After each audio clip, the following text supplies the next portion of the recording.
Hey everybody, how's it going? Oh, there's already 5 people here. Wow. How's it going, everybody? What's your scent of the day? Whew. How's life? How's life? So, I want to see if anybody's popping in. How's it going? Anyways, everybody who's here, I wanted to dedicate this fragrance chat to just talking about fragrances and your emotions. I know a lot of us connect to fragrances in a big way. I know I do. Um, I don't, I don't keep around fragrances if sometimes even if I have a memory associated with them. But for me, I feel the fragrance has an emotion and a vibe with it in itself. I think a fragrance captures an emotion sometimes just by the notes that are in the fragrance. Lemon, grapefruit, bergamot, often associated with happy notes, cheerful notes. Floral notes are often the same way. And, you know, notes can really transport us and give us an emotion. So I'm not really focused on fragrance and memories. I'm really focused on fragrance and emotions. But we can certainly talk about memories as well if y'all want to share any of those. I see the 5 people who are here have disappeared on me. There's still one loyal person. I don't know if this is going to be a good live today. I hope it is. What's your scent of the day, everybody? I ran everybody off. I'm sorry about that. Um, this one's Bulgari Aqua. I wanted to mention this one. I'll talk about it in a second. Hopefully, people pop in, join in the conversation. I didn't check if anybody else is live right now. I often don't. I schedule this ahead of time, and if I'm conflicting with another fragrance reviewer, I'm sorry about that. I have no intention of trying to fight another fragrance reviewer in any way. So, DCJ, how you doing? Hey, Benjamin. Hey, how you doing? How's the life? What you're wearing today? Abraham, how you doing? What's going on, Ben? I'm doing all right. I'm trying to hang out there. Today was really rough, so but I'm hanging in there. Hey, Dan and Claire had one, but they're done. Oh, that's fantastic. I need to catch up on that one. I was actually meaning to watch it. There's a bunch of big Instagram lives today. Parfums de Marley did one. Ex Nihilo on Instagram has also been doing one, and there was another brand. I know Carnar Barcelona did one a little while. There's one that Ormond Jane did, which was a lot of fun. And the owner of Dusita is pretty sociable too. She's a lovely, fun lady as well. So, how's everybody doing? Sorry to hear about that. No, it's all right. Yeah, I'm just trying to get through, make a better life. So, what's your scent of the day, everybody? I wore Bulgari Extreme. I really like that fragrance. It's a really happy, cheerful fragrance. Lemon. I think it has lemon and grapefruit and bergamot, those kinds of things. But it also has a really interesting wood note to it. It's like a really fresh, um, I wouldn't say transparent or molecule like, but it's like a really easygoing wood, like almost like a white wood smell. And it also has some vetiver to it, some Haitian vetiver, which is a really light kind of dry vetiver. Often goes really well with citruses, and like you could honestly make a really good vanilla fragrance with it. I don't that comes to mind, but I don't think I've seen anybody do it. I should keep my ideas to myself. But scent of the day is Sydney Rock Pool by Art. How do you say that? Arquisite, like art and exquisite combined. Arquisite. That's a nice name. I haven't tried that brand. I don't know much about them. Montal Full Incense. I haven't tried that one, but I can imagine it's pretty potent. Montal fragrances are really strong. They project a lot, so that's great. Um, what kind of performance do you get out of it? What does it smell like? Jay Z's in the house. Hello, everybody. Scent of the day is Candies for Men. And that's a really interesting fragrance. What's his name? Fragrance reviews. No, what is it? It's like my perfume brand or something like that. He does a lot of top 10 list.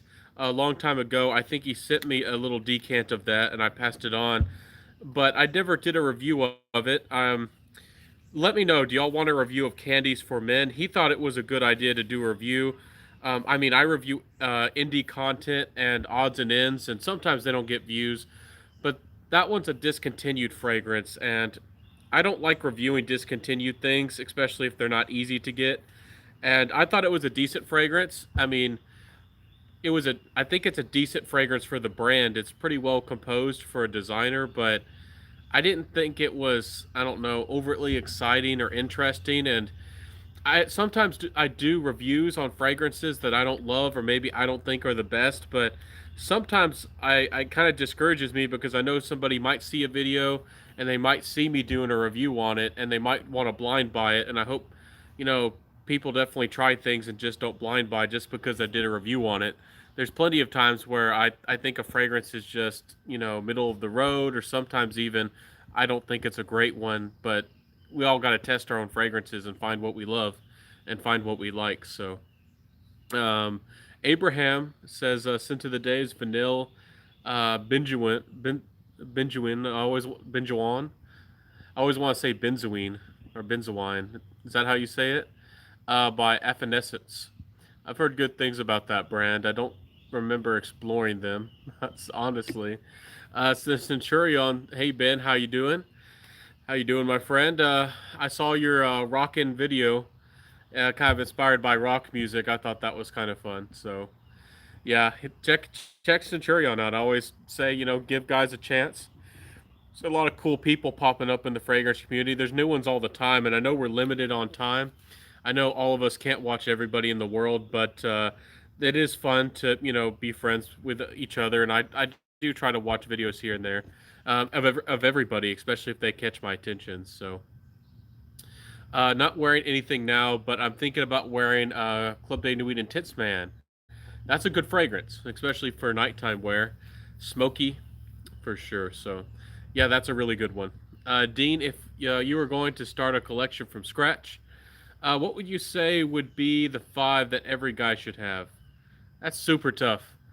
Um, I think some of those topics are helpful, but I'm about to answer your question, but I do want to say that when somebody says like you have to have or you must have, I don't like putting that kind of pressure, and I don't like those titles. I know that some reviewers do that and they mean well, and it does kind of build your authority as a fragrance reviewer because you're saying that really being confident or really strong about your position on some fragrances. But I make suggestions, and I have made a video way back in the past for, I think it was like somebody out of high school or some people who are maybe in high school, and I like to think that I kind of kick-started a lot of that. I've done a lot of creative ideas and people have done spins on them.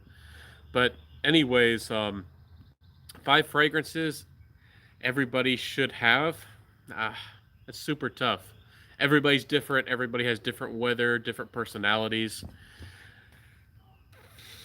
One that comes to mind if you're just starting a collection, if you're just getting into fragrances, and you might outgrow it, and you might not love it forever, but Dolce Gabbana Light Blue. Some people really like the light blue intense. I really don't have a gym type of lifestyle. I mean, I guess look at me, but there are people who like to smell good, and also our culture. Different people have different culture. A lot of people go to the gym when we could go to the gym. Um, we a lot For a lot of people, it was actually kind of like a place to meet people, kind almost like a place to hook up. So uh, smelling good at the gym is a big deal for a lot of people these days. So Dolce Gabbana Light Blue is one of the best for that, or Versace Eau Fresh, Versace Pour Homme Eau Fresh. I still think that Dolce Gabbana, the one, has magic to it. Some people think it's outdated. It's always been a very good date night fragrance. You could choose that one or La Nuit de l'Homme. La Nuit de l'Homme might give you slightly better performance, but it also doesn't perform that well. What's so great, in my opinion, about Dolce Gabbana, the one, over La Nuit de l'Homme is it's a little bit more versatile. Yes, it has tobacco, and yes, it's sweet, but it's a little bit classy as well. So I feel like you could wear that one in a little bit more of situations than La Nuit de l'Homme. La Nuit de l'Homme to me just smells like you're like trying to be provocative, and then it kind of dies down rather quickly close to the skin. The one by Dolce Gabbana doesn't project that well either, but I think it projects a little bit better than La Nuit de l'Homme overall. But La Nuit de l'Homme probably projects a little bit more in the in the opening, the first, I don't know, 10 minutes or something. But I've given you three choices. What are other two? I have to tell you five. Um, mm, so hard to choose five that I would suggest for everybody to just you have to have it. You should have it. I'm just running through my head through all the versatile fragrances out there, all the mass appealing fragrances, but hmm, I think that a really good one is probably John Varvatos Artisan Pure. I don't know how people feel about it anymore. It was a big hyped train fragrance. It's really clean, very fresh, easy to wear. But if you don't like that fragrance, if that doesn't work for you, if it's not as exciting enough, I really view that fragrance as more of a safe fragrance, something to be inoffensive. But you could probably get Prada El Homme. That one is getting still a lot of hype and a lot of talk. It is a solid fragrance, especially if you want something clean and classy and highly versatile.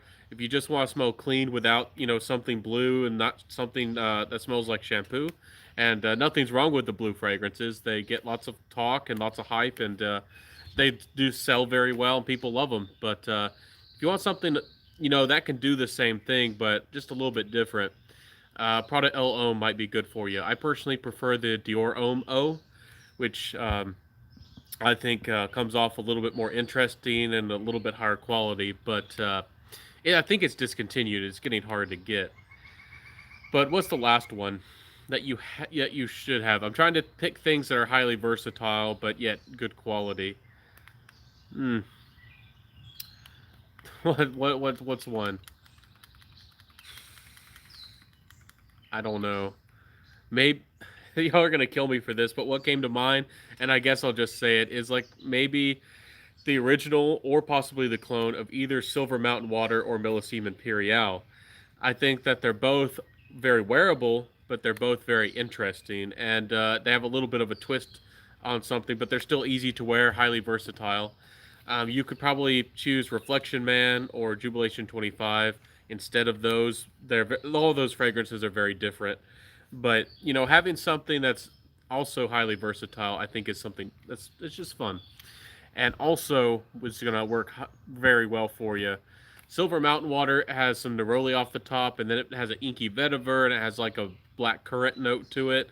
It's got all kinds of stuff, weird stuff going on, but somehow it works. And the Millesime Imperial is that like salty watermelon water juice. It sounds weird, but somehow it works, and it does have a little bit of like a potpourri-ish vibe, which some people say it smells old. I can see that maybe a little bit. So let me jump to the rest of the comments. DCJ says I just received it in the mail yesterday, so I'm still checking it out. Love it though. Yeah, no, it's really good. For the money, you Club de Nuit Intense Man. It's really smoky. Some people might not like the smoke, but hey, it works. It works very well. Centralize. Hey Benjamin, how you doing, my friend? Have you tried Posset's Howl? I have tried Howl. 504 man reviews in the house, brother from it's Louisiana, right? Um, if I'm trying to remember all the notes, I remember it being fairly interesting, like high pitched, musky, and sweet. I don't remember the notes off the top of my head, but what do you think about how? What do you think about it? I don't remember seeing a review of yours about it. Scott Jim, you get everywhere. Yeah, he's everywhere, man. See, DCJ says that's true because it was a good review then. We'd all want it. Yeah. Um, I definitely don't try to hype up fragrances. Sometimes I recommend things and I think they're great. But thank you for, I guess, the voice of confidence. Scott Barry, you should be in bed. Oh, goodness. Oh, goodness. Here it goes. What's your thoughts on By Killian? I like the originality. Or do you like the original one? I think Killian's a good brand, but and their fragrances are a little bit dark and boozy overall. They kind of tried to have their own vibe. A lot of big brands, Dior, Chanel, and a number of brands. Some of them don't have a few outliers, but a lot of them have a core DNA, and you can kind of recognize the scent off the street. That's something that's reason why some of these brands are popular is because they have like a core DNA and a certain style, and people can pick up on it. They're like, oh, you're wearing a Dior or Chanel. Some people can actually pick up on it. So Killians are definitely a little bit on the dark side, but yet boozy side. But I kind of feel they're kind of in the same ballpark as Tom Ford. To me, Tom Ford's uh, not all of his fragrances, but his core style is like a seductive, smooth, kind of like dark patchouli. And I think that both of them are you're paying a lot for the name. They're 50 mils and they're $350 retail, and they're only 50 mils. They're like half the size of a full size bottle. I think Killian's a good brand. I like some of what they're doing, but as far as niche goes, you know I'll just say it. I don't know if I'll ever buy a Killian. Some of them look nice, some of them look good, but they're kind of, as far as niche goes, they're not really trying to push the envelope and be really interesting or put out like really strange, high quality naturals or do anything that I particularly find that's, really interesting. I still want to try Musk Oud and I still want to try Gold Night, but I've tried a number of the other ones. I mean, some of the ones for ladies are really good for versatile wear. There, some of their, Killian fragrances for ladies are amazing, but I don't know. I don't think I'll ever own a Killian unless I find a perfect opportunity, or maybe they want me to review something of theirs. But the Centurion says, "We're stalking you, Barry. We're watching you, watching you." 504 man says, "Lol." Centralized, how's it going? Feels like just a few minutes ago I was in chat with you. Yeah, I had one last night. I was, I wonder if I should just do one live a week, but I see some people doing like three lives a week, and hopefully I'm not putting myself out there too much. Hopefully y'all like to chat with me. I think y'all do. So I appreciate that you're here. I used to actually want to. I was trying to do lives really regularly, but I felt like it was too much. And hopefully, you like to see me twice a week. Let me know, should I put out a video on the weekends and a live chat, or do y'all just want a live chat, or do y'all want to see me at all? I think y'all want to chat with me every once in a while. But hey, 504, hey, everybody's saying hello. Yeah, we got a bunch of cool reviewers in here. Centralized, 504, Centurion, and I'm sure somebody else will pop in here. But the Centurion pressured me into getting two frags. Peer pressure. Jim, I'll be going to bed soon. Just waiting for my cocoa. Oh, do you get some? Do you get some hot cocoa before you go to bed? That I don't know. For me, hot cocoa, I make it really strong, and in one mug, a lot of people just put like one pack. I've met people with like spice packs or even like hot cocoa that are weird, and they'll put like half a pack. I'm the guy who puts like three packs in one mug, and yeah, it's got to be strong. So Centurion says, "Is Coco your wife?" Oh goodness, oh goodness, what's going on now? Or are we in love with the Coco Chanel? Well, isn't there a song like that? It's like I'm in love with the Coco or Loco or something. It's like a real deep voice. It's like I'm in love with the Coco. Anyways, no, sadly, my age, it's hot chocolate. Hey, Centurion, don't limit yourself. You know, I wouldn't blame you if you want to be a bachelor or a player. I don't know what you got going on over there. I don't blame you. Um, I don't know. I need to get out there, but I really don't. I got the last two bottles of Dior Ohm Oh, and also I'm very picky. Last two bottles of Dior. You got the last two. Yeah, just eBay's just about the only place you can get the Dior Ohm O anymore. If the price shoots up, I might be really tempted to sell mine, but I like it. I'm not thinking about selling it anytime soon. So, Barry, you don't need much pressuring, lol. Oh my goodness, we're getting savage over here. True that. Which fragrance did you pressure him to get? Jim, it was Lalique Pour Homme and Givenchy Zurius Rouge. Oh man. Well, at least you pressured him into getting some really good ones. That Lalique Pour Homme usually retails for like 100, and sometimes you can find it for like close to $20, so it's ridiculous. And Givenchy Zurius Rouge, if you like gentlemanly fragrances. That one has a really interesting like modern edge about it. It's a fantastic fragrance, and it's one of the only fragrances I know of that use cactus, and it actually performs really well. If you're a gentleman out there, I don't know if Mister Smelly has gotten his nose on that one before, but I think Zurius Rouge is a great gentleman's fragrance, and I like it. And I'm in my 20s, I can still pull it off. But I know a lot of guys my age probably still want like Ultramall, or maybe like Sauvage Parfum or something. So, have you tried those? Oh, I definitely have. I highly recommend them. I've talked pretty highly about them on my channel. Wayne Morris says Centurion, Lalique, Pour Homme, and Zurius Rouge are fantastic. Jim, you need to pressure you. Ever tried? How do you say that? I don't know French very well. Perles de Lalique. I haven't tried that one. Does that mean the pearls of Lalique? No, I've never tried that one. I'd like to.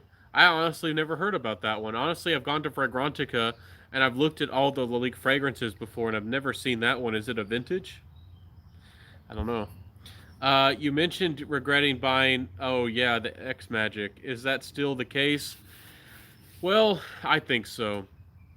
It's all natural. I think that if you like House of Matriarch, what you really have to care about is the brand.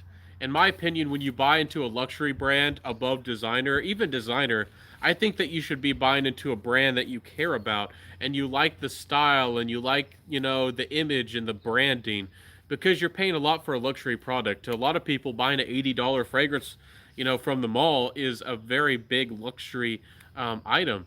So I, I, I, I don't know. The brand is nice. I don't know if I care too much about the mysticism part of the brand. I don't have anything against her or the brand or anything like that, but I just felt like I liked Wonder Oud. I didn't wear it too often. I think Wonder Oud has a little bit more sharpness to it. Wonder Oud by Comme des Garçons is a little bit of a stronger performer, and it costs like half the price. And I just felt myself reaching for that a lot more. I also like David Off Zeno, which also is like a dark balsamic patchouli fragrance. And honestly, I tend to wear that fragrance more, and I kind of liked wearing it more often than that fragrance, which I mean, sometimes there are 50% off sales at House of Matriarch, but usually their fragrances are 350. They actually have a number of fragrances that are actually double that price, and they're only are they 50 mils or 30? I think they're 50 mils, but still, it paying full retail for one of those 350, especially 650. 650 for 50 mils is really up there. That's super high end niche, and I mean the quality is pretty nice, but I'm sure high quality ingredients go into them. I mean, but I still don't know if it's really that expensive. I'm gonna again. I'm trying to become a perfumer, save up, get some money, and build my own brand up. But I can't imagine that those ingredients cost that much. I know that there are some that are worth like as much as gold, like Rose Absolute. Certain ones, especially Taif Rose, can. Ouds can be as expensive as gold. I think it was like Jasmine is extremely expensive. I think it was Orris butter, or I think it is extremely expensive. So, yeah, I don't want to beat up on House of Matriarch. A lot of people love them. I just I want to try some of theirs, but I've spent almost $200 on samples, and I just don't want to have to buy hundreds of dollars of samples, and I really don't. I think their fragrances are fun, but it's fun to try the brand and everything, but I don't know if I'm gonna go for them. But more power to you if you do like them. So hey, it's cheap. I'll buy it.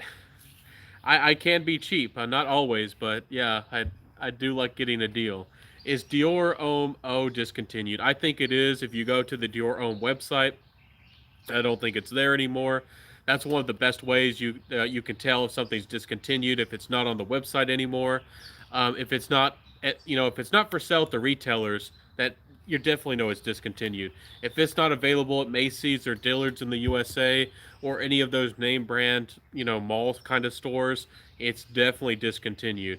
And if it's hit discounters, It's not. It's definitely not always discontinued, but it possibly is getting headed out the door. So because especially if it gets really really cheap, that's one of the funny things. A lot when these fragrances get liquidated, they get really popular when they hit like $20 and everybody wants to buy it, and then when the supply dries up, everybody's sad about it because it was like an interesting designer fragrance. Like the designer brand actually decided to take a risk and make something high quality, and then almost nobody was buying it on the shelves, and then it gets so cheap, like $20, that all the reviewers jump on it and go crazy for it. Stuff like Midnight in Paris by Van Cleef and Arpels, and then you can't get it anymore, or it's super expensive.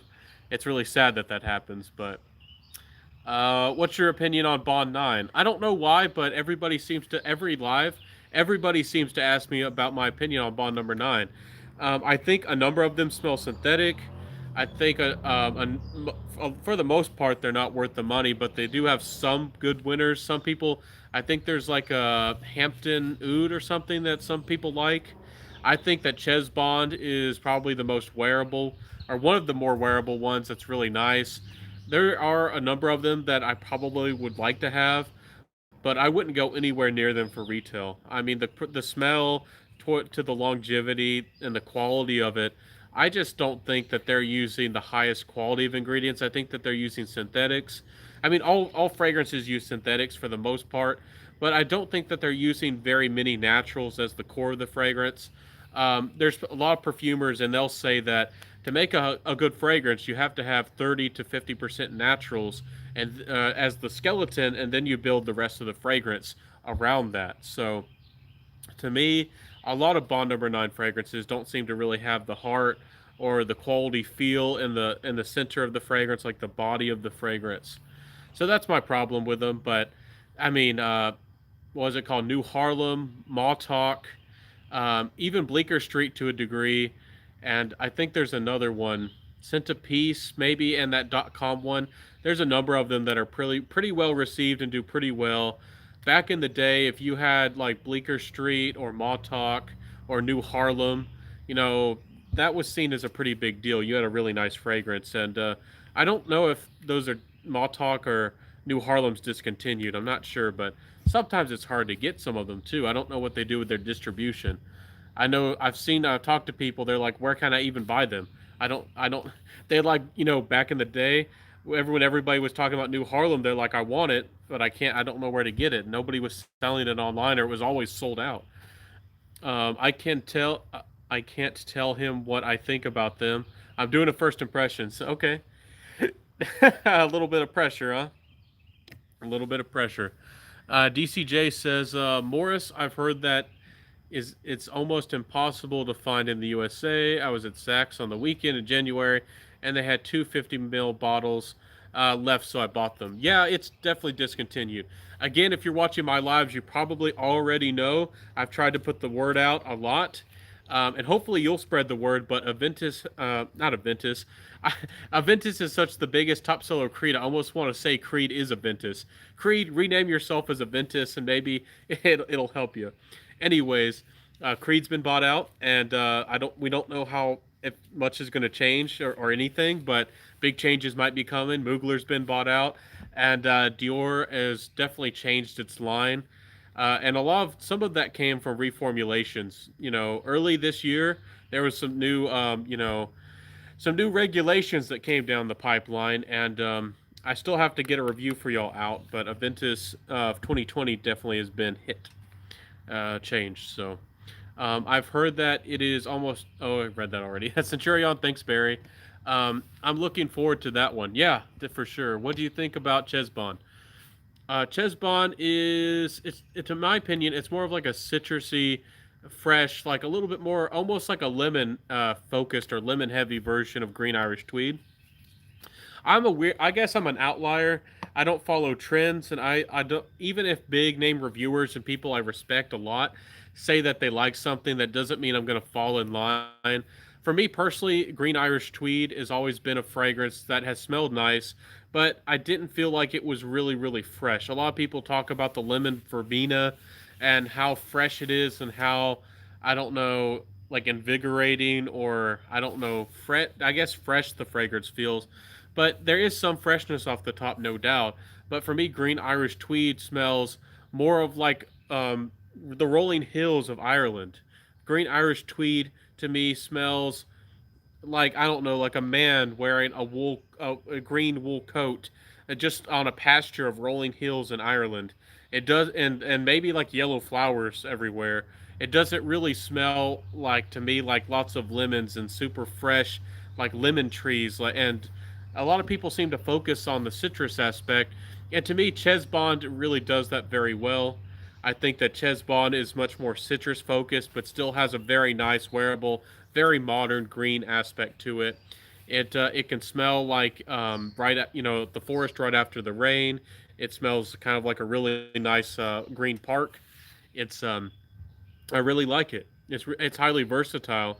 But again, I don't think I'd even want to pay 150 bucks for it. It's nice, but the quality isn't. I don't know. If it was like 100, especially if I could find it for like 80 bucks, I'd probably buy it for 80 bucks. But I'm not paying retail. What is your difference between Dior Homme Intense and the Parfum? The Dior Homme Intense, to my nose, has a little bit more of a dry cocoa vibe. It is a little bit more of that bitter, almost like sour, unsweetened kind of chocolate kind of quality. To me, the Parfum comes out with the leather. Everybody talks about it. I think it's true. There's a lot of leather that comes through with the fragrance. The Parfum is definitely really doesn't have much of the top notes as the others. It goes kind of straight to the base notes. It's a little bit more linear, but it's really, really strong and potent. Um, I don't, I don't know if it's an uber masculine fragrance, but I definitely think that it's on the masculine side. And a lot of people like the Dior Homme, and especially the Dior Homme Intense. But and nothing's wrong with being a little bit more, I guess, modern or metro. Nothing's wrong with that at all. If you're just a cheerful, bubbly guy. But the Dior Homme Parfum is like a departure from that. The Dior Homme Parfum is a little bit more macho, and the Dior Homme Intense. I think the Dior Homme Intense maybe is the most unisex out of the bunch. I've let ladies smell Dior Homme Intense before, and I actually got a clone of it one time as well, and I let them smell it, and they went gaga for it. They love it. They'd love it on a guy, and they'd love to wear it themselves. So, if you want to be attractive, if you're just wanting to be playful, and you still like it, the Dior Homme Intense is a good way to go. But if you're more macho and you just want to be your bad self, we're going out with a leather jacket, uh, I think the Parfum's the way to go if that's your kind of vibe. So wear your black sunglasses and wear them at night. If you know what I'm talking about. So the guest for Dior Homme, oh, the quest. I'm sorry, guest. The quest. Yes, the Holy Grail. Are y'all Monty Python fans? I probably shouldn't even say that, but some of their stuff is good. Some of it's kind of crude, but I like old witty English humor sometimes. Scott, all the Guerlain for men on Notino have sold out. Oh goodness. Do you think Guerlain's discontinued a lot of stuff? I wouldn't speculate too much on some of those things because y'all know what's going on in the world. Um, Even places like FragranceNet and a lot of things aren't as available as they used to be. Less shipping's going on, and trade is going on in the world. So some of the things you really want might not be as cheap as they used to be. It's kind of harder to get. Like FragranceNet, I really want a bottle of Hobdon by Parfums de Marly, and I've been staring at it for a long time. It's shot up back to $240, but at one point it was like 140. So it's $100 difference right now. So I'm assuming that it's not selling well in another country, and they're not getting as much a supply of that one as maybe they used to. So I ordered a CH Men. Did I miss a comment? Morris, I'm sure stashed somewhere. They'll show up at a discounter one day, but the mainstream department stores don't carry it. That's true. You can probably still find it. You know, again with discontinued designer fragrance, unless you absolutely love it and you can't live without it. I don't think there's really, or maybe you're a collector, like a very big, serious collector, and you have to have something for your collection. Unless you're one of those people, I don't recommend that the average person actually pay more than retail. Pay more than the $80 or $100 for a designer fragrance. For me, A lot of designer fragrances, I wouldn't pay more than $50 for them. So I ordered a CH Men Privé gift set. Oh, fantastic! That's a great fragrance. It's definitely very, very nice for the dates. Very nice on the night outs, night on the town, thriller. Be a player. Yes, I saw that. I tried to jump on it, but I was too late. Oh goodness. Yeah. So right now, if you want some of the best deals on some fragrances, you might have to wait a little bit. Thoughts on Guerlain Santal? Is that the one that comes with the fancy like domed bottle? I want to say that I've tried one of those.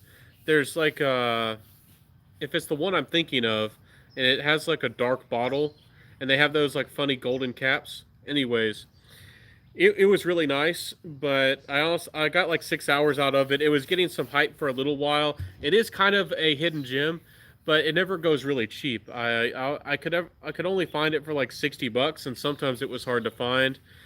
I thought it was nice, but I don't know. I have a lot of amber or gourmand fragrances that make me happier than that one. If you want like a safe, complex, and really interesting like amber-ish fragrance, it might be good. And I know a lot of people say Santal means sandalwood, but I don't know why. But with some of these designer fragrances, their quote unquote Santal fragrances smell ambery to me.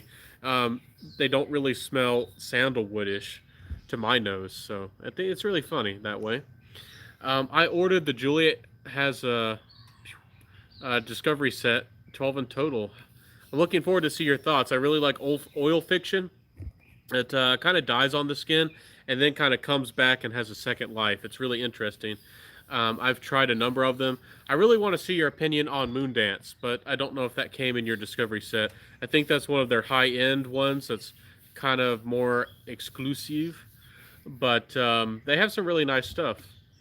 A lot of people don't talk about them, fragrance reviewers. So, Scott, are you going to do a review? Would love to hear your opinion. Bond number nines are worth the gray market price. There's a few I like. Which ones do you like? Cyanoxide. I always want to call you cyanide. You know that. Nice one, Scott. Yep. Wayne Morris says, "Wish there was a notification system when the perfume is going to be discontinued."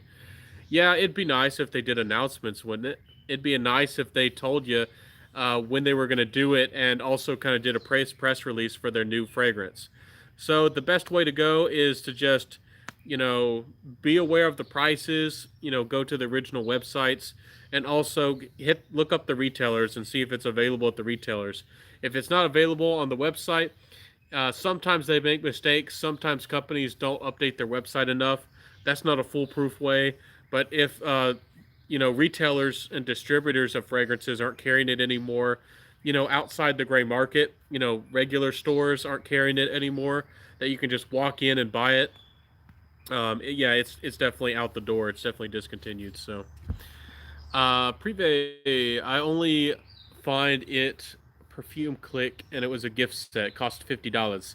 Yeah, a lot of things are kind of getting hard to find. CHMN Privé usually is not a hard fragrance to find, but that's not a bad price for a gift set at all. Usually that fragrance will go for higher 30s, 35, 36, 37, 38, 40 odd dollars. So that's not a bad price at all. If you got, maybe a mini in there, a shampoo, a lotion, something nice. So, hey, Valley Vaughn. Valley Vaughn's in the house. How you doing? Adding spice to the fragrance community. Happy to see you, Valley Vaughn. What's your scent of the day? Hey, Valley Vaughn. Definitely check out her channel if you haven't. She's growing. You aren't showing your subs, but I wouldn't be amazed if you have more subs than me at this point, Valley Vaughn. You're doing awesome. So, green Irish Tweed smells like Irish Spring. Oh, you think it smells like the Irish Spring soap, huh? It smells soapy to you. I think it smells pretty similar too. Yeah, I just don't think it's as citrusy or as fresh as people make it out to be. I feel like it's a little bit more green as a fragrance, and nothing's wrong with that. I personally feel like the name should be reversed maybe on Green Valley. I know Green Valley's discontinued and not everybody smelled it, but I think Green Valley was a lot better than Green Irish Tweed. And I don't know why reviewers back in the day didn't talk about Green Valley that much. I think Green Valley was a lot better than Green Irish Tweed, but people probably want to crucify me upon the fragrance altar. for that. So, you tried any Michael Malul? No, no, I haven't tried them. I haven't heard of them. Are they good? Is there one that you recommend I try? Dior Homme Parfum is the best. Yeah, there's a big following. There's a lot of popularity behind each of them. There's some people who absolutely love the original, the pre 2020 version of Dior Homme, and the Intense and the Parfum. There's big fans of all of them. I guess I'm the weird guy out. I like the Dior Homme probably the best, but the Parfum is nice. It's good for sure. I thought about buying the Parfum before. Thoughts on Diptyque Tam Dao? Um, I'm trying to remember what isn't that a sandalwood fragrance? I'm trying to remember what that one was about. It has been a while since I've tried it. I forget if that's a patchouli or a sandalwood, but Diptyque has pretty good fragrances for the most part. I think their bottles are nice. They're another a fairly big niche brand that a lot of reviewers just don't talk about a lot. I don't know why. Like Ormond Jane, Diptyque, like Artisan, Parfumer, and there's a lot of really nice niche brands out there besides Creed and Parfums de Marly, and even Xerjoff gets some talk. Even Xerjoff doesn't get a lot of talk. That really, Killian seems to be grabbing the show with Parfums de Marly and trying to sucker punch Creed and kind of get all the popularity. So we'll see where that goes. Nishane is trying to make some moves. Did you see their giveaway that they're doing on smelling great or smelling good fragrance reviews? I think he has like 2 bottles or 5 bottles in total or something like that. That's pretty generous. That's a pretty big move. Nishane trying to make a steal. Benjamin, have you ever tried Dua Caribbean Casino? I just did a blind buy it today, a cross between Virgin Island Water and Bacar Rouge 540. Sign me up. I haven't tried it yet. Um, I don't know why, but I just don't feel like messing with Dua right now. Maybe I will in the future, but I don't know. Their prices, I don't know. If maybe the performance on them justifies it, maybe the quality's really good. And I know there's discount codes, and I know there's Dua fans, big Dua fan guys and fanboys. But if you look at the price, even if you get one on sale for 40 or 50 bucks, I think they're 30 mils. So to get a full 100 mils, you're paying, I don't know, at least 100 bucks or like possibly 150. So I don't know. I'm kind of skeptical, but maybe one of these days I'll blind buy one of them. Um, I don't know. Unless it's a cheapie or something I really like, I usually don't blind buy too much. At least I try not to. Centurion says, "Sorry, Jim, missed your comment. If you mean I'm gonna do a sample set, yes, I don't know. Hopefully soon. Green Witch is my favorite Bond number 9. Yeah, I don't know if I've tried that one. I've tried a number of them, probably like 9, and honestly, I've forgotten what most of them were. A lot of them just didn't stand out to me. And again, for the price and for a niche fragrance, they kind of should stand out. And this is also, please, their PR, please don't come after me. Sometimes the quality reminded me of the style, and it gave me the same feeling of CK fragrances. Please don't come after me, Bond number 9. Y'all always get me to tread on very dangerous waters. Y'all are like over here, like, what's your opinion of Bond number 9? What's your opinion of Dua? And I'm like, no, no, no. Don't stop asking me about those over and over. I'm like, oh. Anyways, any more questions? Oh my goodness, what are y'all gonna do next? Y'all can be bad. Y'all can be dangerous over here. Anyways, do y'all want to talk about my topic? We don't have to if y'all don't want to. Again, I was thinking about talking about fragrances and emotions. Like, what do certain notes make you feel? Like, does leather make you feel good, or does you think leather smells bad? Does bergamot make you happy, or does it calm you down? What does grapefruit do for some of y'all? Like, let me know. I'm kind of curious to see what y'all feel. I know everybody knows about like lavender calming people down, but like frankincense, does frankincense make you feel like noble, or does it make you feel like energized? Like, what do notes do for you in fragrances or certain styles? Like I don't know, like fougères or freshies or blue fragrances or leathers, anything, coffees. Give me some feedback. Anyways, I'm gonna, as y'all are pondering those deep thoughts and deep questions of the mind. This is a fragrance that makes me kind of calm and also makes me want to meditate. And a lot of the times I'd like to choose fragrances that also bring me into a good mood. This is one of my favorite summer fragrances. This is the Bulgari Aqua, the original, the Pour Homme. This one definitely is more salty. Some people cannot stand the seaweed to this one, so you have to like smelling like a real sandy beach with seaweed and all the green and the algae and everything else going on. But if you like cool water and those kinds of fragrances, I think you'll be at home with this one. I think you'll like it. It's just kind of a deep aquatic. A lot of aquatics go really citrusy, and I do have some of those, and I do like those sometimes.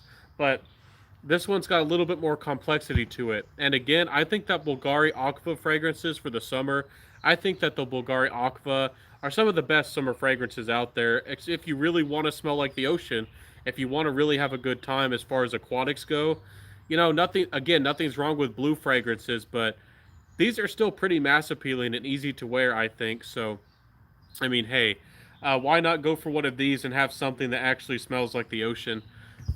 Smells like a good time on the beach. So, um, my emotion precedes fragrance. Okay, yeah, no, I see what you're saying. When I reach for a fragrance, I choose a fragrance matched on my mood. I usually don't wear a fragrance and then the fragrance makes me feel a certain way. I don't do that kind of thing. I usually choose a fragrance based on expressing myself and how I feel. I feel the same way, and I definitely do that as well. But I still kind of wanted to have this discussion because I still think some fragrances perhaps have a personality of their own. So, um, I just did a blind buy of Aqua Amara. Hate it. Thankfully, it was only a 30 mil. Maybe I need to try it when it gets 95 degrees out here. Um, if you don't like it, definitely sell it, people, and don't think you have to sell it really cheap and lose money on it either. There's people out there who still want that one, so you didn't make a big loss because the resale value on that one's really good. So hopefully you kept the packaging. Um, I don't know. Did you see my advice? Did you see my video on why I dislike Aquamara? Did you heed my words? Did you listen to the Centaur? I don't like it either. And I respect anybody else who likes it. I'm all about on my channel helping people find fragrances that they love. But let's talk about Aqua Amara, I guess, again. Let's hash it out. I think Aqua Amara smells like a really bitter orange. I think it smells like church incense, and I think it smells like oily patchouli. And all those combined make, in my opinion, a really awful fragrance. And the fragrance also has this weird little vibe and dip kind of vibe that reminds me a little bit of like it doesn't smell like gasoline, but the vibe about like have you ever smelled gasoline and how it hits your nose? It has this weird like fluctuation. Sometimes that fragrance kind of has a weird fluctuation, like I'm being hit by some kind of like industrial, I don't know, chemical or something. But that, and some people say it does smell like a cleaner, and I can see why. It's a very bitter orange to it. So power to you if you like Aquamara. But again, in my opinion, and as far as I can tell, and I think I'm right, almost nobody talked about Bulgari Aquamara. Almost nobody did. There were a few reviews, but nobody was hyping it. Nobody was really speaking positively about it until Jeremy hyped it up big time and said it was the strength of the ocean. And then a couple other fragrance reviews kept doing top 10 list over and over and over about it and just hyped it to the high heavens. So uh, and I don't like that when that happens. I don't like hype. I like people to find fragrances that they actually like. Um, I don't know. That bothered me. What Penhaligon would you recommend? Penhaligons are nice. Penhaligons, in my opinion, are kind of in the same family as the Histoires des Parfums.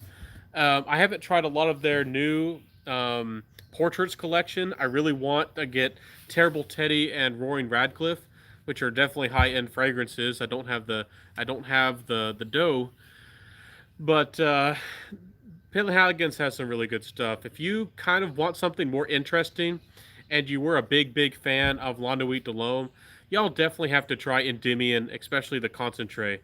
Get the Endymion concentrate if you can get your hands on it. It's not cheap either, but if you can find it on sale, and if you really like lavender and cardamom, and you want something super dreamy, and maybe your lady likes lavender, I don't know, but Endymion concentrate is a darn good fragrance. It is kind of linear, and I wish the price was a lot less, but it is a really good fragrance. So that's probably one. I think there's one called like what is it called, like Helficit? I don't even know how to say it. It starts with an H. Anyways, you'll know what it is. A lot of people speak really highly of it. It has like a blue and like a brown insignia on it. It's like Hellfect or something, but I definitely sample them, give them a try. They smell a little bit more natural, and I do think that they are a little bit fresher overall. So longevity on some of them might be a struggle. Some people criticize Penhaligons for their longevity, but I know that their portraits collection are a little bit better. Some of their portraits collections are really, really good. But if you do find that you like Penhaligons, I definitely would look at Histoires des Parfums as well. I feel like they have a little bit of a similarity in how they go about things and what they can offer a gent. And the 1725 Casanova is a pretty good kind of like modern fougere. So no, I didn't see that. Oh darn it! You missed my episode. You missed the wisdom of the centaur. Hopefully, you all have notifications on and come back regularly because I have a video out just about every darn day. So if you're not coming back regularly to my channel, you're missing out. And I put out a lot of content. I put out tons of it, and hopefully, I hope y'all like it. I should have watched that first. Yeah, and more again, I respect anybody who don't who likes it. Wear what you like. I did get some people who are very angry because I was critical of Aqua Amara. You know, and if you like it, I mean, nothing's wrong with that. I did try to be a little bit assertive. Maybe I was too assertive in my video, but I really did want to make a big statement and try to help people because that fragrance is discontinued and people are still seem to be hyping it up. I don't want somebody who's new to the fragrance community having to blind buy that fragrance for like $100 for 50 mils or something ridiculous like that. Uh, and I have no doubt that that's probably going to happen at some point. It's last time I looked, it was like $60 for 50 mils, so essentially 120 for 100 mils. So, yeah. I don't like Aquamara, but it does cover a body odor.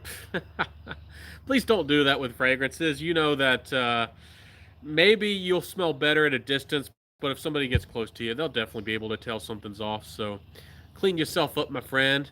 I shared some really good soap. Hopefully, you checked out some of my videos on Artisan soaps. Let me see here. Catch up with the comments. I don't love. Yep. I love Sion. Hey, hi Nigel. How you doing, my friend? How's it going? How's the world? How's the life? Uncompromising Sohan, and how do you say that? Helfetti. That's the one I was thinking of. Centurion. Yeah, Centurion has some good reviews on Penhaligons as well, and definitely check out some of his videos on Penhaligons too. So. I've done a review or I've mentioned Endymion and Endymion Concentrate a number of times. I don't know if I've dedicated a review to much of any many Penhaligons though.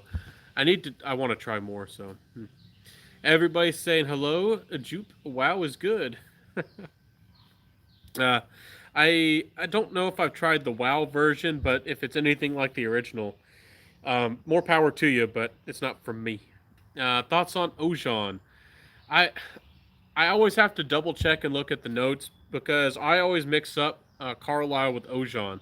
They're both like black bottles, and I think one might have a silver cap and one has a gold. I'm not sure. I think isn't Carlisle the one that has the apple cinnamon, and isn't Ojan the one that's like? I might be mixing them up. Anyways, it's both of them are pretty good.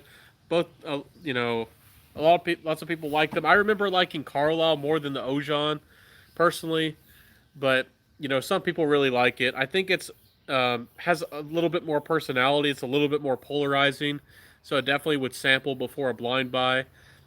And I honestly like fragrances that have more personality that are not safe for blind buys because you might find one that you actually really really like it because it suits you really well. So hopefully you get to test it. Maybe you'll love it. From Parfums de Marly. My favorites are probably Leighton Exclusive and Hobdon, but I can see why people like maybe the original Leighton and I don't know things like Percival, but I don't know. Sedley wasn't something that I wasn't crazy about. I don't think I've done a review of that one yet. I don't want to seem like I'm beating up the company. I think that their Delina is amazing for ladies. I think it's a really good offering, and um, I think that Godolphin's actually pretty good for vetiver lovers and leather lovers. If you like vetiver and leather, I think it's pretty good, and not a lot of people talk about it. It's actually a really crazy mix. Hopefully, y'all saw my review of that recently of like vetiver and leather, and it has like an addictive quality about it. It might be the most complimented leather fragrance I've come across, but it's not my favorite. But I don't know. Maybe I'll grow into it and get a bottle one day as an older gent. So Callie Reviews is in the house. Hey, Callie, how you doing? What's your scent of the day, my friend? Glad to see you're talking about Aquamara. Do you like it? I don't remember if you like it or dislike it, honestly. People were just asking me about it. I mentioned the original. I'm a big fan of the original. I think the original is the way to go. If you're a younger guy or just want something more playful, more modern, the Atlantique isn't bad. I don't like the opening of the Atlantique, but it does get better as time goes on. The Marine is pretty light. It some people really like it. It's probably the most inoffensive out of the bunch. Some people say they get pencil shavings in the dry down, but I really like that juniper gin vibe. I'm a big fan of juniper. I think it's really funny when I mentioned some notes that I like, and sometimes reviewers honestly, or maybe they're just getting feedback and stuff in their mind. I can tell that some of these guys watch me because some of these big reviewers have started talking about compliment factor, which I was the one that started that, and like kind of mentioning like wearing what you love to some degree, wearing what you want when you want, that kind of stuff. And all things fragrance related. There's one reviewer actually who does that for pretty recently, or pretty regularly. Um, so I think this is the way to go. But the Marine's nice if you want something a little bit more inoffensive, and the Atlantique definitely has a little bit more of a modern vibe about it. So, uh, have you any of Brit and if any of the Brits tried Penhaligon's Vaara? I don't know. I haven't seen any many reviews of that one. Centurion, no, haven't tried that one. Nope, I haven't seen that one around either. Is that a new one or is it just a little bit odd? Or people don't know much about it. Cali Review says, "Yeah, I love it. One of the first frags I bought last year. Oh, happy that you like it. Yeah, I guess you weren't here for me. I don't really like it. It's not for me. But more power to you if you like it. Some people absolutely are crazy about it, and respect and power to you if you like it. So, um, I need to try Aquamara. I like Marine. Yeah, it's a completely different little monster, but you might like it. Give it a try. But if you can find a decant or a sample for a decent price, but again, if when something gets discontinued, for some people that makes it more interesting, like more desirable, because it's like harder to get. But I mean, you're chasing after a designer fragrance. To me, a discontinued designer is often not. I mean, it's more fun to chase after a niche and put that money towards like a higher quality actual niche fragrance. Like again, I'm not trying to be critical of some people, but some people go out there and pay 150, $200 for a discontinued designer fragrance, and you could get a real deal, really good, super high quality niche fragrance for that kind of money. So, uh, Barry DCJ says, "I wish I could send you mine." Well, I don't know. Maybe y'all can chat with each other. Maybe get a sale going on. Maybe sell you. He's. I don't know if you saw his comment. Centralized, but DCJ here has a 30 mil. He's got it. It's a hot potato. He's trying to get rid of it. So centralized Marine is cool, but very basic. 7. Do you mean you rate it as a 7? Poor performance. Yeah, it just doesn't project that well.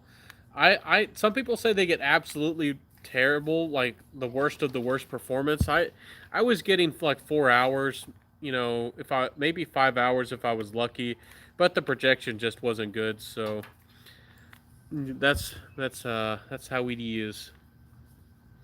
Marine performs well on me, J Rock. Yeah, I know it's not very popular in the community, at least now when I joined, but I'm still a fan. Yeah, no, no, more power to you. If you like it, and wear what you like, my friends. So I'm happy that you find something that you enjoy. And honestly, sometimes people disliked it on me, but honestly, sometimes people really liked it. It kind of has a polarizing effect that I feel about it. It's kind of like Gucci Absolute. I want a bottle. I haven't bought one yet, but some people really dislike Gucci Absolute, and some people will absolutely love it. So I kind of like that. That we're all individuals. I really dislike it when people want to there to be like a tribe, and everybody has to think the same way. I really dislike that. So I'm not creating an army. I don't have a fragrance army who does my bidding. No, I don't do that. Yeah, Jim, shipping would be more than the bottle. Oh, y'all are far away. Yeah, if y'all are far away, that's a bummer. So, um, let me catch up with the comments. Centralized, yeah, I hear some people say that they get good performance. Yeah, some people might. I, sometimes you get shocked. I don't know. Some people, if they have amazing skin, maybe they lotion up. Somebody told me that they got like 8 hours out of Cell Marin. I don't know if y'all tried that. It's a niche fragrance. It smells a little bit salty and a little bit watery. And honestly, on my it did. I mean, it did last kind of like a salty skin scent for a while. But honestly, the fragrance had almost no projection. It was almost gone in like 15 seconds. I'm not joking. I could bathe in that stuff. And this guy said he got like 8 hours and it actually projected on him. And I was like, I don't know how that's possible, but more power to you if it works for you. I think I held off on doing a review of Cell Marin, uh, because and it's a niche company. I don't know if they're particularly popular. I didn't want to bash them and hurt the company, but I felt like the performance was, I mean, trash. But let me catch up.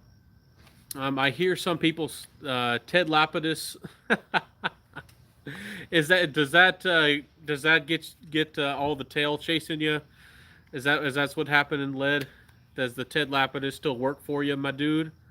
That's funny. That's why we have the test on the skin. Yeah, definitely test fragrances on your skin. Y'all know that. If you just spray it on a test strip is nice if you're gonna spray a lot of fragrances, or maybe you just want to really evaluate the fragrance over time.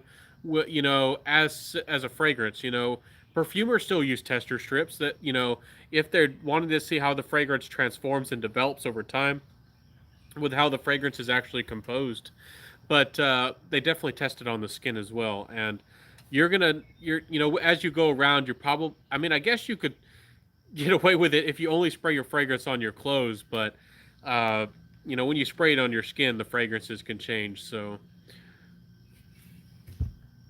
I agree. I hate it when people try to create a group of mindless zombies. Yeah, I definitely don't like it when people are encouraged not to think for themselves, and then people want to like oust people or banish people and all that nonsense. And uh, I'm not into that. Any experience with candles from perfume brands? Honestly, there's one called like Cross Scented. I don't know if y'all saw that review I did.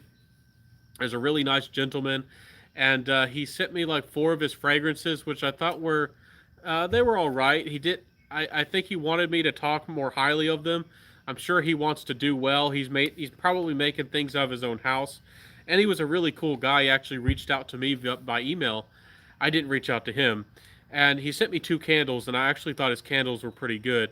If you can find that video that's like cross-centered or something like that, and he's a really genuine guy. There's what it's called, like a toffee crunch or something. I still have that candle, and I think it's really really nice. So I haven't really dived into luxury candle brands. I haven't really done that. It's really hard to keep up even with fragrances. I certainly don't have another. I don't know. To get serious into candles, I probably need like $5,000 to get serious to buy all these $100, $200 candles and do reviews on them for you. Um, I don't know if I'll ever get that serious into candles, but you can go to Lucky Scent. They have a lot of them there. Robe Zoate told me that actually it was a Diptyque. We talked about Diptyque earlier with Tam Dow, but he was telling me that Diptyque had real deal good candles. So Definitely check out those. Hey, no notes. Hey, my friend, how you doing today? Definitely, everybody, check out all these cool fragrance reviewers. Give them a chance. They're cool guys. No notes is doing well. He's here, and I kind of like your motto too. Helps us to remember not to focus on the notes and focus on the actual scent. Like, what are we actually smelling? It's not really about the notes. It's about what we're smelling. So that's a cool motto. Gwyneth Paltrow does nice candles. I know what you're joking about. You crazy, my friend. I know what you're joking about.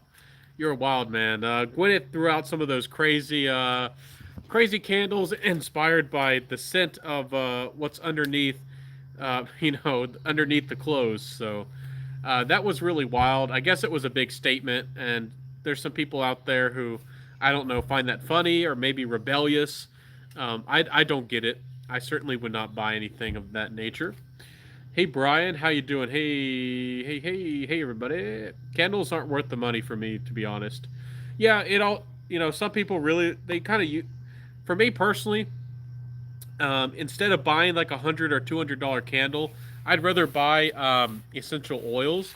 I'd rather diffuse the oils in my house. That it humidifies the air, and I can choose what I want when I want.